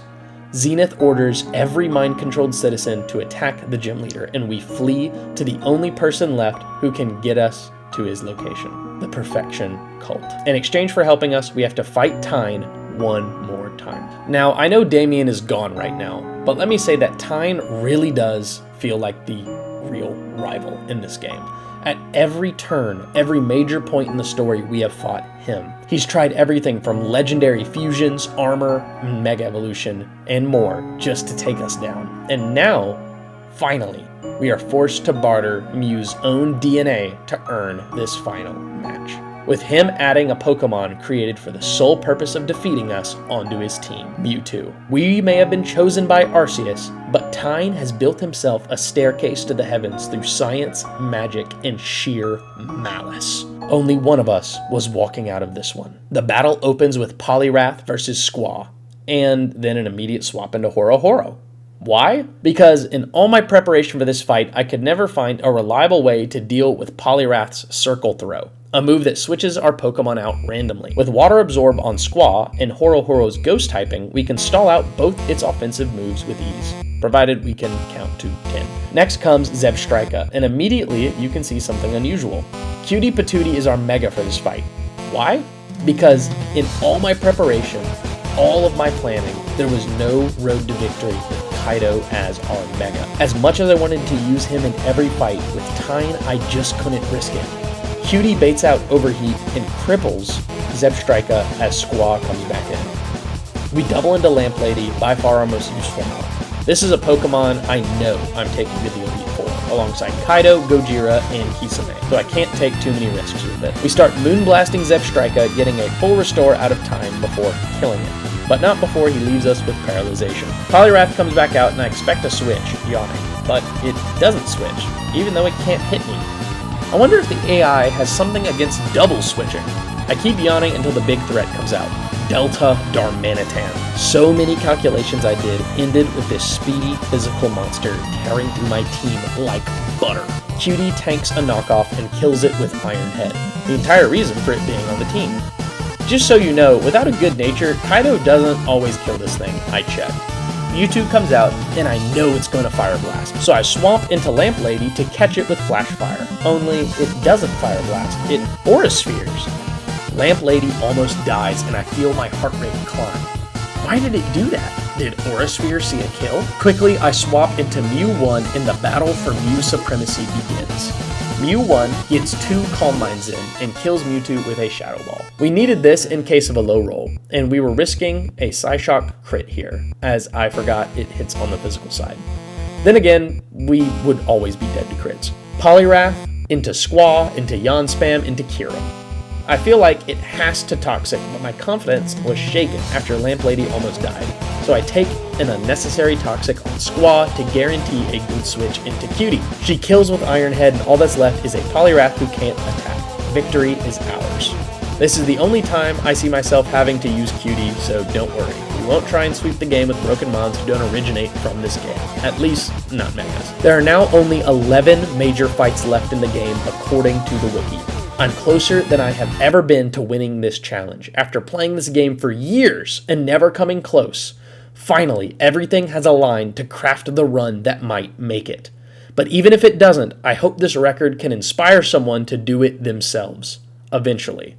But one way or another, at the base of Mount Rose, we find Nora waiting for us, and Damien, alongside Patient Zero for the Deoxys virus. They arrive to greet us. They want the crystal, and they think they'll have an easier time wrestling it from our hands than Zenith's. So, Damien disguises himself and drops down a ladder to the top of the mountain. But not before Patient Zero assures us that Damien is happier this way, even if he didn't choose to be infected. On our way up, we get a flash to another moment in time where Diana and her sister are arguing about Darkrai yet again. When will she learn that Darkrai probably just likes her sister more? Obviously because he vibes with Cresselia. We climb through the next area to a Christmas town, where we build some snowmons to encounter Claus the Delta Mischievous. What a fun encounter. Enough fun, time for death. We walk into Rose Crater to throw down with the Infernal Cult for hopefully the last time.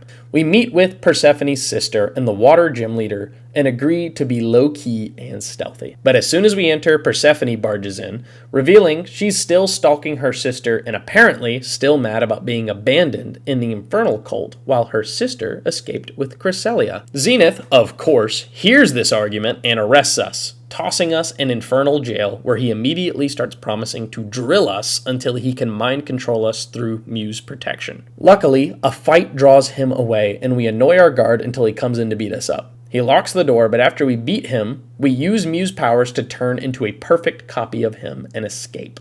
We find Calrith in jail, and he urges us to find Zenith, as he can escape with Manaphy whenever he wants. We do just that, and Calrith swaps with Zenith's guard to jump him. I feel a chill go up my spine. Is this another double battle I had missed? Calrith promises to beat him alone, and gets the Wile E. Coyote treatment. Hilarious. But time for a real challenge. Choice Scarf, Excadrill. Choice Specs, Chandelure. Air Balloon, Heatran. A Quiver Dancing Volcarona holding a berry to cover weaknesses, a Speed Boost Mega Blaziken, and a Swords Dancing Primal Groudon. This team seems unbeatable. Except for one thing. I had a suspicion that certain Pokemon might be able to cheese the Primal Groudon, but I wasn't sure. I couldn't find this interaction listed anywhere in the wikis or on the forums, but I figured it was worth a shot. There was a secret weapon up my sleeve in case my primary plan didn't work. We jump into the fight. Excadrill versus Savior. We trade Earthquakes, but Savior's proves to be stronger, getting an early kill. Next is Chandelure. We protect to heal with leftovers and scout what move it will be locked into. Seeing Energy Ball, I swap into Lamp Lady, taking way too much for an Energy Ball. I decide to wish to get Terror out for free and almost kill with a Shadow Ball. A full restore comes out, but with the special defense drop, the Chandelure dies anyway. Next is Heatran, with Magma Storm being its most dangerous move. So I stall by swapping Gengar on Earth Power and Lamp Lady on Magma Storm. See, in this generation, Gengar still has Levitate, so if any of you don't remember a time it had that ability, your childhood was likely heavily impacted by COVID-19. How are y'all coping with that, by the way? After counting out Magma Storm PP, we swap in Kintaniki instead of Gengar, as it levitates as well, and go for a Mega Ancient Roar. Now, there's something pretty major I missed in these calcs. Mega Flygon in this game loses its ground typing in favor of Bug, and it gains an ability that boosts sound-based moves. This means that Earth Power loses Stab in its Mega form and does not benefit at all from the sound boosting ability. This will be relevant later. For now, it's 4 times effective against Heatran, and we kill it with ease. In comes Blaziken, one of the most powerful Pokemon ever created. Even without Mega Evolution, Blaziken was banned to the highest tier of competitive singles, Ubers. With Speed Boost raising its speed every turn, a few wasted turns could lead to a full team sweep. I go into Jaws and set up for my secret plan to kill this mon that was banned to Ubers even without Mega Evolution. Gojira comes in on a Flare Blitz. Now you may be screaming at me that no amount of armor will protect Gojira from a 4 times weakness to Blaziken's fighting moves. You know this, I know this, and the AI knows this. I protect and Blaziken goes for High Jump Kick, an insanely powerful move that has one little downside. If it misses, for any reason, Blaziken loses half its health instantly. Now I'm left with a call to make, the entire run on the limit. Will Blaziken try to kill me at 1 HP, or will the leader use a full restore? If I think it attacks, I should switch to Terror and whiff the kick again. But if it heals, I have no way to take another Flare Blitz and still have enough HP to take on the Primal Groudon in the back. I make my call, attacking the Blaziken. And I get it right. One more Protect sends Mega Blaziken to an early grave, and out comes Volcarona. Here, I have another choice. Risk Stone Edge missing and give Volcarona a chance to Quiver Dance, or guarantee a free Quiver Dance so I can switch to a more accurate mon. I go for it, and Gojira takes it down. All that's left is Primal Groudon. I have 2 plans to deal with it, and instead of risking everything on my secret weapon, I go for a clean Gengar Destiny Bond sacrifice. Terror has come so far for us, but I knew there was no way we could cleanly beat this mon without him. My backup plan was to see if Savior's Water-type Regurgitate ability could pierce Desolate Land's Water Negation, as it technically isn't an attack, but that didn't prove necessary. For any other player, Terror could have been a powerful Mega option for the fights to come, but I don't want that option. Here, I ushered my dear ghost friend to the next life and assured him that the next time we meet, it would be different. Zenith falls, and with him goes his mind control. We seize the equipment before Groudon can? What does that mean? And the Prophet shows up to help us out, dropping the truth bomb that the person behind Zenith's powers hired him to fake the prophecy and plans to destroy our world. How interesting. After copying Zenith and grabbing his chunk of the crystal, we deliver a message to the world, breaking the mind control. Afterwards, we go to leave and run into Manaphy, who gives us her heart swap power. And also Nora and Persephone. Persephone tries to sweet-talk Groudon, but he just dips and starts knocking the entire mountain down. Persephone leads us to her sister and steals Cresselia, abandoning her for us to save. We all make it out of the cave, and there's only one place left to go. Back to where it all started, to stop Persephone once and for all. We show up to the Darkrai cult, and I visit our old bed. I remember Gengar assaulting us here 28 pages ago. Persephone summons Darkrai and demands he obey her, revealing that it was she who was behind the first Augur's disappearance, alongside the second Augur. Patient Zero and Damien show up to protest the abuse of Darkrai and Cresselia, but Persephone breaks Cresselia's Pokeball, forcing Darkrai to suck everyone into our dream world? Darkrai seems cool with us, but I don't really get how Persephone could be so stupid as to throw away her leverage against this Pokemon so early. Either way, we end up in Prion Town, the world of our own mind, here to confront Persephone for the final time. This fight should not have been as hard as it was. Right off the bat, I didn't realize Mega Spiritomb was going to be so strong. See, Spiritomb sets up darkness when it enters, with its hidden ability Nocturne in this game. Nocturne boosts Ghost and Dark moves, but also apparently removes the 2-turn charge-up of Phantom Force. I had no idea this was the case, and Kaido takes a huge hit right at the start, ruining so many of my couch for this fight. Mega Spiritomb has Tough Claws, by the way, in case you were wondering why that did so much. This alone almost completely ruins the fight, as my plan had been to swap Horo Horo in on the Phantom Force to negate it completely. We stall out full restores and Alakazam comes in, which Soulstone, our Delta Reuniclus, handles soundly. This Mon may not have been the best pick, but I wanted to show off its cool design. Houndoom comes out and gets flattened by our goat Gojira. He's such a dependable and solid rock for the team, doing chip, pivoting, and really being the glue that I know will carry us through the Elite Four. Gengar comes out and I almost click Crunch, but I see that Focus Blast kills and swap into Horo Horo. It substitute stalls us, and I soon regret taking the Life Orb on Horo as it manages to chip him down to almost nothing. Out comes Metagross. Now this is a problematic Mon. It is yet another normal gym explosion user, with good offensive stats and moves to back it up. Looking at the footage, I see my game plan here was flawed. I kept trying to bait the explosion, not wanting to lose Kaido on a random move. But it never comes, and we end up losing Horo Horo. Kaido cleans up, but I feel bad. Horo Horo was a Mon I never saw as being useful as it was. And losing it just to make sure Kaido survived, was she really worth all this trouble? I put the doubts out of my head and push forward. Prion Town is weird, and to be honest, this entire part of the game is weird, so to avoid getting bogged down in story mechanics, I'm just gonna give you this next part quick. We teleport out of our brain and back to the real world to get access to the PC and change up our team in time for a confrontation with an infected, apparently immortal, Damien. Kaido comes out against Focus Sash Deoxys. This is a threat we do not have the tools to deal with, so we swap to Mew to bait out a stat lowering move. But Kaido is not taking those ice beams very well, so we go to Kisame, who gets crit. Great, another plan down the drain. We swap into Delta Reuniclus, and it dies to Psycho Boost. Really, I don't know what I was thinking at this point. I think I did this fight at like 2 a.m. and did not expect it to happen like that. My head was not in it. We send in Wyvern, our new Delta Noivern, with Grass and Steel typing. We tank a superpower and get off Leech Seed. This puts us in our in-game scenario.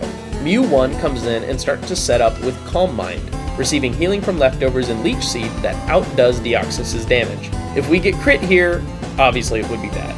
But we don't, and Mew 1 gets fully set up and brought back to 2/3 health. Shaman Sky comes in and we kill it. Delta Luxray comes in and we almost die to Gunk Shot, but we kill it.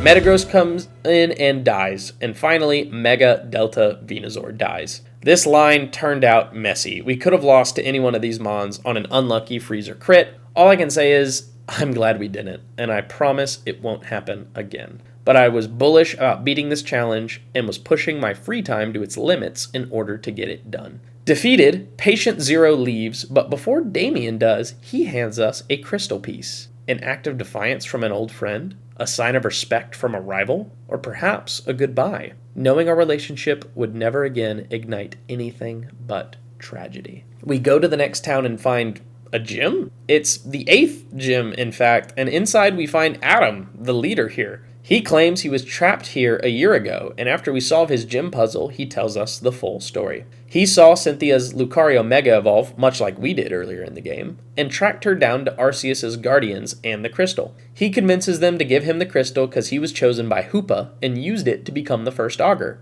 With the crystal, he was completely invincible. But the second Augur and Persephone came up with a plan to beat him. They used us, his child, to bait him into a room and had Darkrai trap him in our head. Then Gengar used Dream Eater on us. And the rest? Well, that's the intro to the game. So, yeah, the first Augur is our dad, and he's stuck in our dream world, having watched our journey through our own eyes. He says that in order to leave here, we need Hoopa's hyperspace hole, something he doesn't have access to because Hoopa is outside the dream realm. In order to use it, we have to beat him in a fight and take the 8th badge. Our father cheering us on, we enter deadly combat.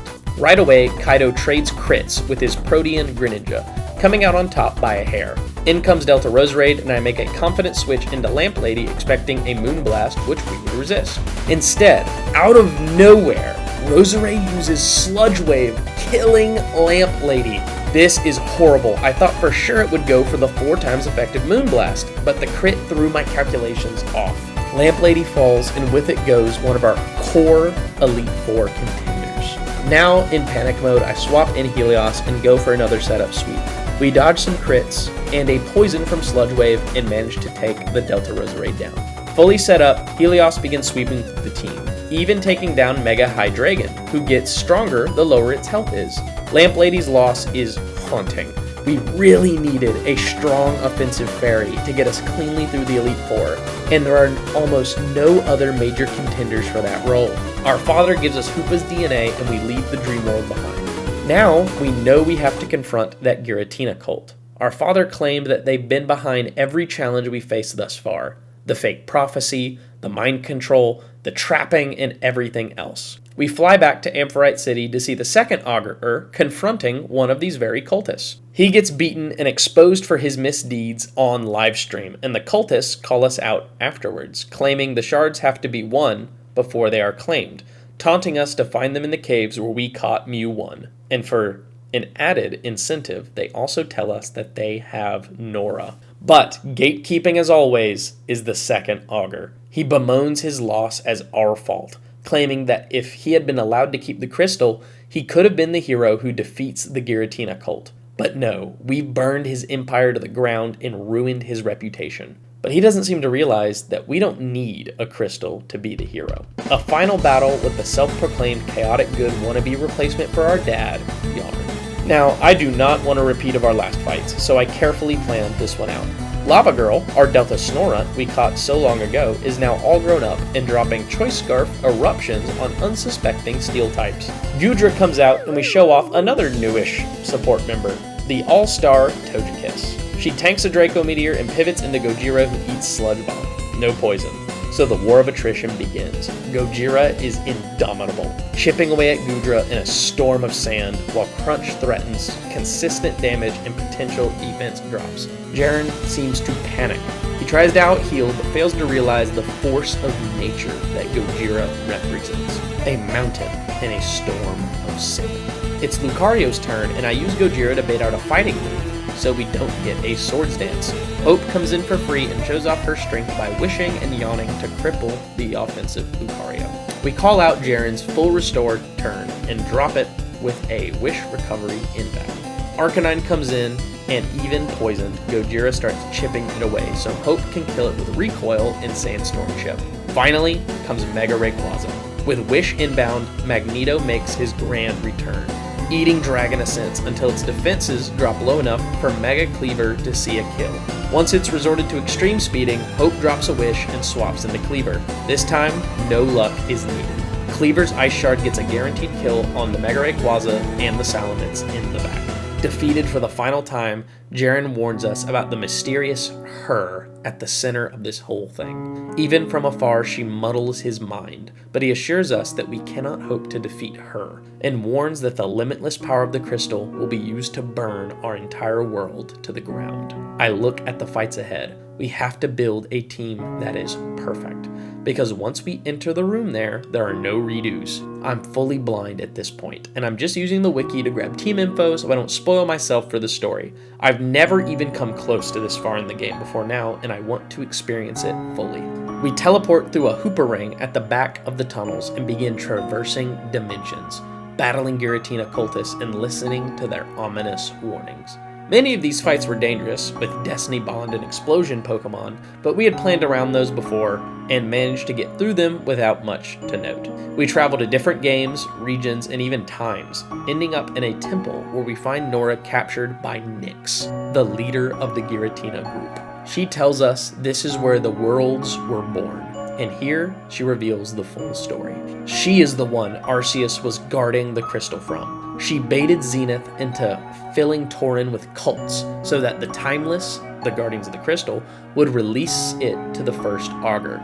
She then orchestrated his fall through Zenith, but Yarn seized the crystal and stalled her plans to use it. So apparently he was good for something after all. So she then hired a magician to fake the prophecy that would lead to the second Augur's downfall, destroying the cults and bringing the crystal pieces to her. Until of course that didn't work and we ended up with 2 of them. Nyx then reveals the core narrative behind Pokemon Insurgence. In the beginning, Arceus and Giratina were lords of their own worlds, with Giratina being the top dog. But Arceus stole Nyx's crystal, which had created both universes, and used it to fell Giratina, banishing him and his dimension into a state of antimatter. There, Nyx and her people were transformed into astral ghost-type beings, and have been trying to get the crystal back in order to restore their world. She promises to summon Giratina and overthrow the first insurgent, Arceus himself, and use the power of the crystals to swap our worlds, plunging us into a state of distortion instead of them. While she regrets this, not wanting anyone to be cursed to such a fate, she tells us to prepare and heal up because we will be fighting by her rules. Wait, what? Her rules? No longer worried about spoilers, I open the wiki and fully read her page. Our battle with her is an inverse battle, with all weaknesses and resistances swapped. I had completely missed this crucial note. I look at my team and hers and come to a crushing realization. I had prepared carefully and thoroughly for the wrong fight. I try to leave. I'm locked in the room. I talk to Nora. There's no way to change teams. She just heals us and wishes us luck. I try everything. Hyperspace hole, fly, escape rope, nothing works. I am trapped here with the wrong team. I close the game and sit back in my chair. Is this really how it all ends? I forgot to read one line on a wiki page and now my run is over? I pull up the calculator and for the next 3 hours, I try to find a way out. After hours of calculating, factoring for custom mons, and trying dozens of different items and even movesets, I stop. There is a line, a thin one, that leads to victory. And it all relies on Kaido. Kaido, the Mon who I based this entire run around. Kaido, who so many Mons died to protect. Kaido, who pushed through imperfect natures, bad luck, abilities, and typings to be on the team because I just love Blastoise. Kaido was our only hope of winning because this is not just one fight. Immediately after Nyx, we have to fight another boss monster, Primal Giratina. I check my numbers. Any number of things could go wrong. The AI could switch, moves could miss or crit, rolls could be high or low. I couldn't plan for every outcome. All I could do was place my faith in Kaido, focus on keeping her alive, and step onto the field of battle. Forgotten One Nyx challenges us for the fate of the world and the fate of this run. First up, it's Aurorus versus Hope, a matchup we like because it's an inverse battle and we resist all of its moves now. With a combination of Yawn and Fly, we kill the Icy Dino and remain at full health. In comes Greninja. With Protean and inverse mechanics, this one was a nightmare to plan for, but Hope again proves its value by resisting all of its flipped moves. We wish, we yawn, we fly, chipping it down. This is where it gets tricky. In order to win cleanly, I have to bait out certain Pokemon. I use Kaido to finish Greninja and hope the right one comes out, but instead we see Mega Kangaskhan. I do not know why this happened. In an inverse battle, the next Pokemon should have been Executor, as it kills us with 4 times Psychic. But instead, we face down a Megamon we had planned for completely backwards. All the Mons I had brought that handled this moveset were now weak to it, and we couldn't risk Kaido. So, we swap into Kitsune, someone I had planned to do something very clever with, originally, in a time before I realized I was trapped in a loop with death. Here, Kitsune barely survives a crunch and sacrifices itself to land a super effective Shadow Claw. In comes Kisame, who has newly learned Shadow Claw, and Kangaskhan goes down. Out comes Breloom, a Mon who is a master of inverse battles. With Spore, Poison Heal, Focus Punch, and Substitute, it threatens my entire team with Sleep and Stall. And because it resists almost nothing naturally, it has next to no weaknesses in an inverse match. I swap into Wyvern, expecting a Spore, but instead he gets killed by a random Bullet Seed. This random attack cripples our anti-Spore defenses. We send in Kaido to chip away with Vacuum Wave, but it isn't enough. Knowing I need Kaido awake, I try to push through the Spore and manage to wake up at 100 health left, taking a Focus Punch down to just 11 HP and breaking the Substitute. This could be our only opening. We go into Gojira and a battle of epic proportions begins, the likes of which the Pokemon world has likely never before seen. With inverse rules, Breloom cannot scratch Gojira, but we have to stall it of all its spores to make sure it can't sleep our whole team. But weirdly, Nyx switches eventually into Garchomp? Why? Garchomp takes a huge chunk of HP away with Rocky Helmet and Rough Skin, then Toxics us, further crippling Gojira before dying to Stone Edge. Here, I forget that Toxic prevents us from being slept, and I let Bloom get a free substitute. I check my numbers and see that Toxic will kill Gojira with that wasted turn, so I have to sacrifice Hope to get Kisame in. I could have Aqua-tailed here, but I knew in my bones that it would miss, so I opted for the safer Shadow Claw option to weaken this monster. With an opening finally here, Gojira swaps in and kills it with a crunch. Last is Executor. All of our Mons are either dead or on critical HP. I look at these 3 Mons, the core of my team, and know at least one of them must die. We let Gojira fall, and then have to sacrifice Kisame for some damage on Executor. Kaido comes in and it fells the final Mon with Aura Sphere. Sadly, even with the inverse battle giving us advantage, there were many rolls that didn't kill Executor, depending on its IVs, so the sack was necessary. Nyx fallen, she disappears and leaves us with 5 dead friends and facing down an empowered Giratina. Still unable to leave, we kill Kaido and face down the true god of this world, Primal Giratina. Its ability is Omni-type, giving it every type in the game and almost no weaknesses. Its base stat total increased to 820, backing up its deity status. And the only Mon who could face it down was Kaido herself. Giratina takes on its creator form, and Kaido takes on its mega form. Kaido exchanges blow after blow with the god, the anguished fallen who brought it here, cheering it on, telling it to give meaning to their sacrifices with its life. Hit after hit. We drop to 28 health, and it's over.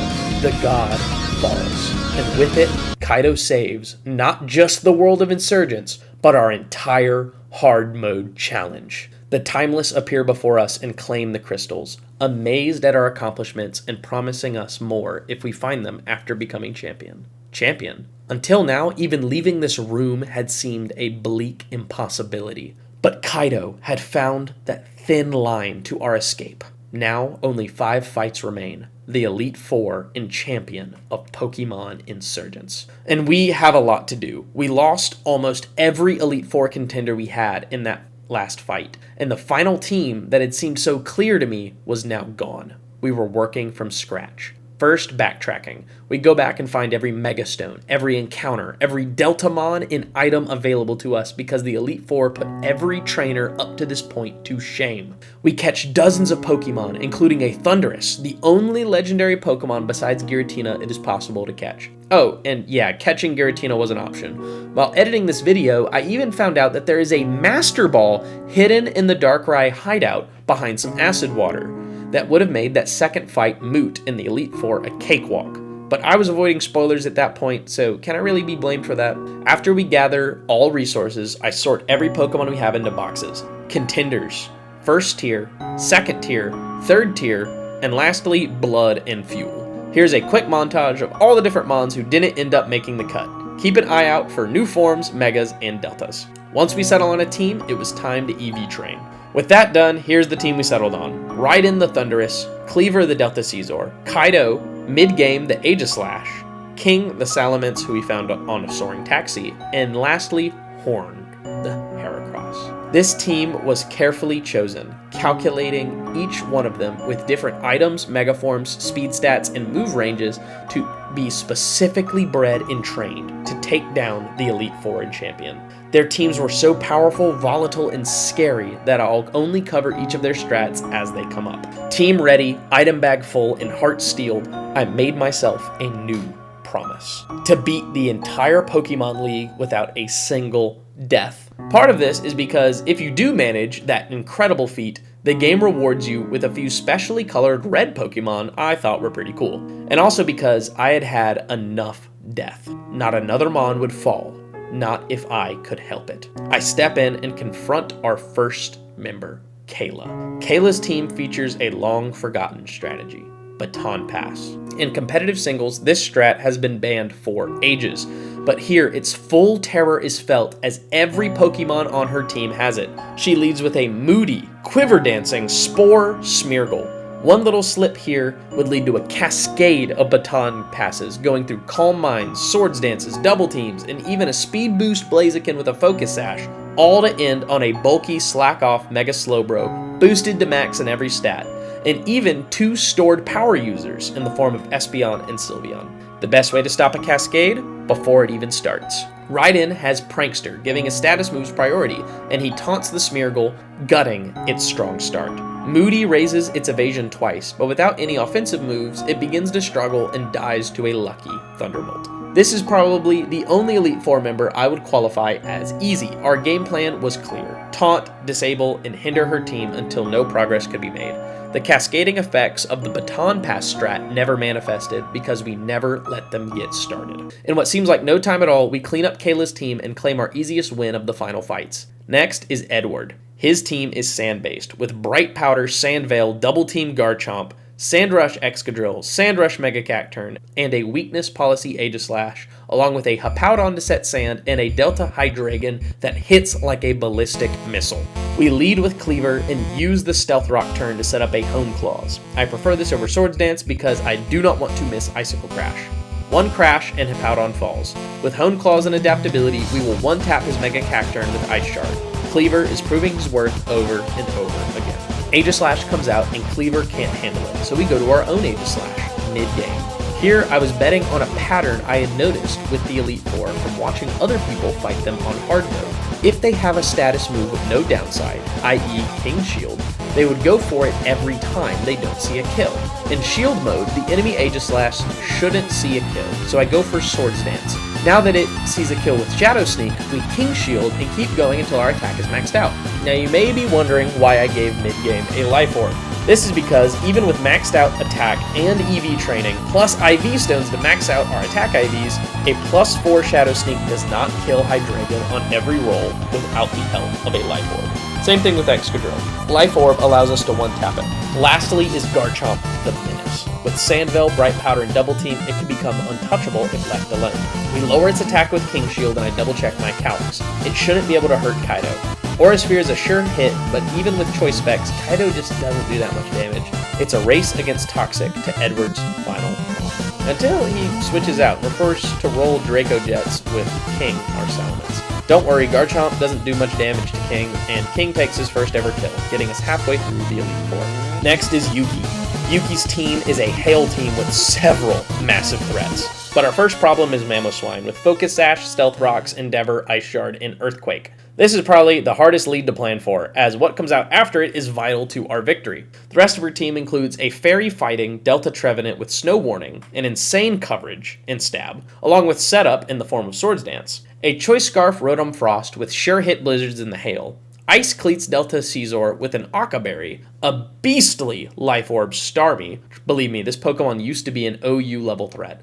And lastly, Mega Cryogonal. Cryogonal has always been just an okay Pokemon, with great speed, special defense, and special attack. In its Mega form, all of these stats go from great to excellent. Not only that, it gains the ability Sleet, setting a special form of hail that damages all non-ice Pokemon for 20% of their health per turn while it is on the field. That means it's either outspeeding or killing it in one hit, or we lose a Pokemon, as nothing survives a hit from that thing and lives outside of Sleet range. Baiting out the right switches and moves is the key to our success, ice skating on a thin line to victory. Raiden leads, taunting Mamoswine to stop Endeavor and Stealth Rocks. It goes for Ice Shard and we hit it with a Flash Cannon. That brings it low enough that we can swap into mid-game, outspeed, and kill it with Iron Head. Rotom Frost comes out, and I call out a Hidden Power Ground swapping to King. Instead, it uses Volt Switch and pivots into Cryogonal. This is bad. Mega Cryogonal is out way too early here. Even with Ice Cleats doubling our speed in the Hail, we are not fast enough to outspeed Cryogonal, and barely survive both Blizzard and Freeze Dry, killing it through its weak physical defense. This may seem good, but now Cleaver is damaged, and some of our plans to deal with other mons go with that damage. Starmie comes out and we swap to Kaido, calling out Psyshock. We Mega Kaido and go for Dark Pulse, knocking out Starmie. We Mega here for the extra bolt, baiting out Delta Trevenant. Hopefully. I can't pretend at this point to completely understand the game's AI. Especially as the AI misplays and goes for close combat instead of play rough, giving mid-game a free switch-in. We Iron Head and kill the Trevenant. Rotom comes out in the same situation as last time, except I don't think the AI wants to switch here, so I go to King again on an HP ground for free, only to realize I had been calcing for Mega Salamence instead of normals. Now I have to pivot into Horn and get the KO that way. Only it wasn't just a random pivot. I was timing out the Hail so that Horn could outspeed the enemy Caesar. Close combat kills, and we move on to our next fight. London's fight is a different beast. He leads with Mega Rune Eclipse that automatically sets Trick Room with its ability and threatens to sweep with Calm Mind. His whole team benefits from Trick Room with Assault Vest, Delta Golurk, Nasty Plot, Serene Grace, Air Slash, Togekiss, Jellicent to set up Trick Room again and burn setup sweepers, Delta Aggron with an Air Balloon and Drought, and a Thick Club Marowak with counter and other moves. This was the second hardest fight to plan for. We had to exploit several key weaknesses in his team to win. First, Mega Reuniclus is actually significantly faster than base form Reuniclus, even though it has Trick Room as an ability. Second, we use a Macho Brace to EV Train, an item that halves our speed, allowing certain mons to outspeed even under Trick Room. And finally, knowing the AI's habit of spamming setup moves when it doesn't see a kill, with Aegislash in shield form, Mega Reuniclus doesn't see a kill with Shadow Ball, so it sets up Calm Mind. We hit it with a heavy Shadow Claw and then a Shadow Sneak for the win. I'll be honest, I had planned around losing mid-game here. My calc showed Shadow Claw doing way less, and I'm not sure why it did so much. Mid-game just might be the GOAT. Aggron comes out and mid-game lowers its attack stat with King Shield before swapping into Salamence. Or bulky Salamence. I gotta come clean again. When I built this team, I assumed King could learn Dragon Dance while I was training him to be bulky, but then found out the only way to get King Dragon Dance in this game was through egg moves and breeding. So if you're wondering why he has Hone Claws, that is why. Because of this, we never ended up actually using Mega Salamence, which was there in case of emergency in case we ever got unlucky on certain fights.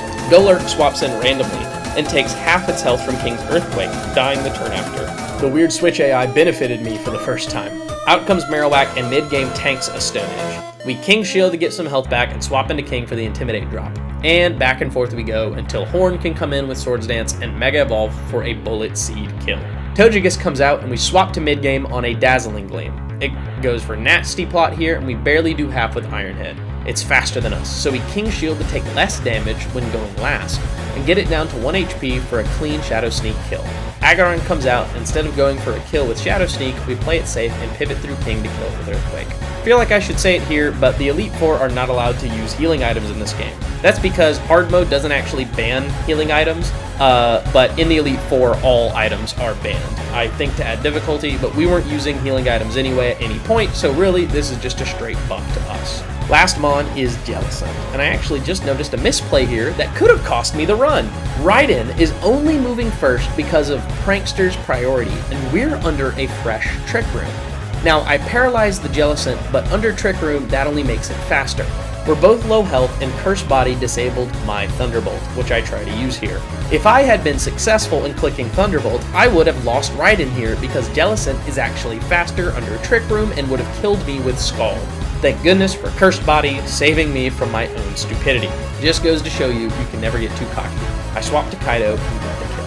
The Elite Four are defeated. The mysterious champion awaits. And who is it other than Ryuka, the man who started this whole thing by giving us Kaido. He states his goals, the Cult of Perfection's goals, to create the perfect Pokemon. My performances against them had proved time and time again that goal wasn't possible, so he pushed even further beyond, combining every strategy they had ever used against me to make an unbeatable team.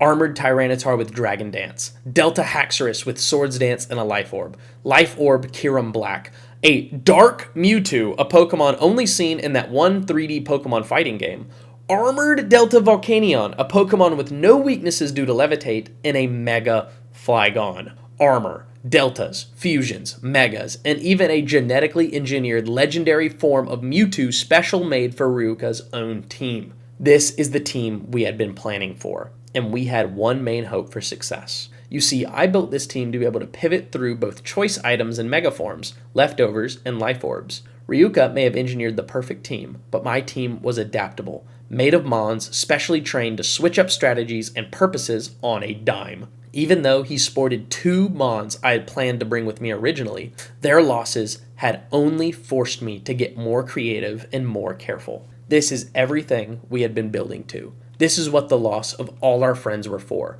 Ryuka's team may be perfect, but he had made a major mistake, bringing me and Kaido together. Together, we had fought through insane odds, worse mistakes, and devastating losses, deepening our bond and crafting us into the perfect leaders to dismantle his perfect team. We lead with Horn, attempting to one-tap his Tyranitar with an explosive opening. Shadow Mewtwo comes out and intimidates Horn, so we tag out into Kaido to eat its psychic attack. Kaido acts as the perfect team anchor, resetting Horn to come back out on a Focus Blast, refreshing its Choice Scarf. And I know it's hard to believe, but the way we trained Horn was very specific for just this moment. Enough speed that with a Choice Scarf, Horn was faster than even the fastest of Mewtwo's. Horn lands a Mega Horn and drops the engineered Mewtwo. We swap into King expecting a Fire Blast, but Ryuka mixes us up with a Boom Burst. One road to victory vaporizes in an instant.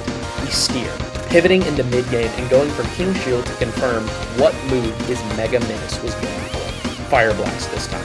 I pause for a moment, calculating the speed map. I see that King still lives a Fire Blast if it doesn't crit, so we swap in and Flygon misses. Excellent.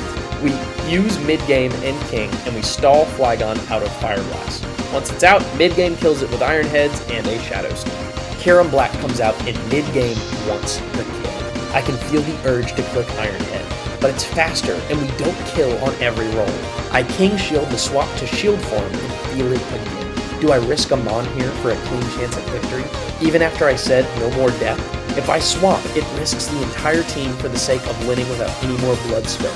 I think about it, which is worth more to me, the life of a friend or victory, but I feel something rising up. My team was made for this. I'm not some heartless general sending soldiers off to die.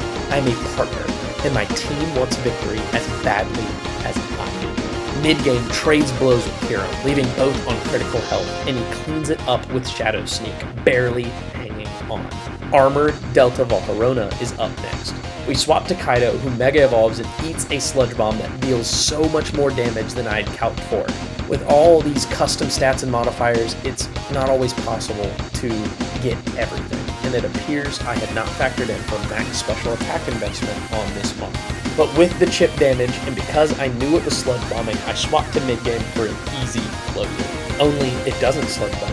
Instead of going for the guaranteed kill, Ryuka calls out my switch and goes for the riskier Fire Blast, catching mid-game right as he swaps in, burning our friend to ash, a seemingly random death, one without cause or reason. But through our victory, we can give it meaning. Horn comes in with the sack and revenge kills the Volcarona alongside the Haxorus in the back. A line not possible without death. A line I had calced but had hoped never to use. With one final sacrifice, I officially beat the Pokémon Insurgence hard mode Nuzlocke. But this challenge wasn't just a victory for me. I did it against all the odds, with my favorite Pokémon, and on the last attempt I had ever promised to make. As my team was logged in the Hall of Fame, I felt the eyes of the fallen watching us, knowing their deaths had built the mountain we now stood upon. With 23 hours on the in-game clock and countless others spent planning and calculating, I had at last achieved a dream from my childhood and placed myself amongst the few who had ever beaten this challenge. Thank you for watching. This challenge probably shaved a few years off my life, so if you enjoy it, let me know. I'm finishing the script now, so all that's left is editing this whole thing by myself. I hope future me enjoys all the effort I'm putting in now. Thank you again, and I'll see you next time. Bye-bye!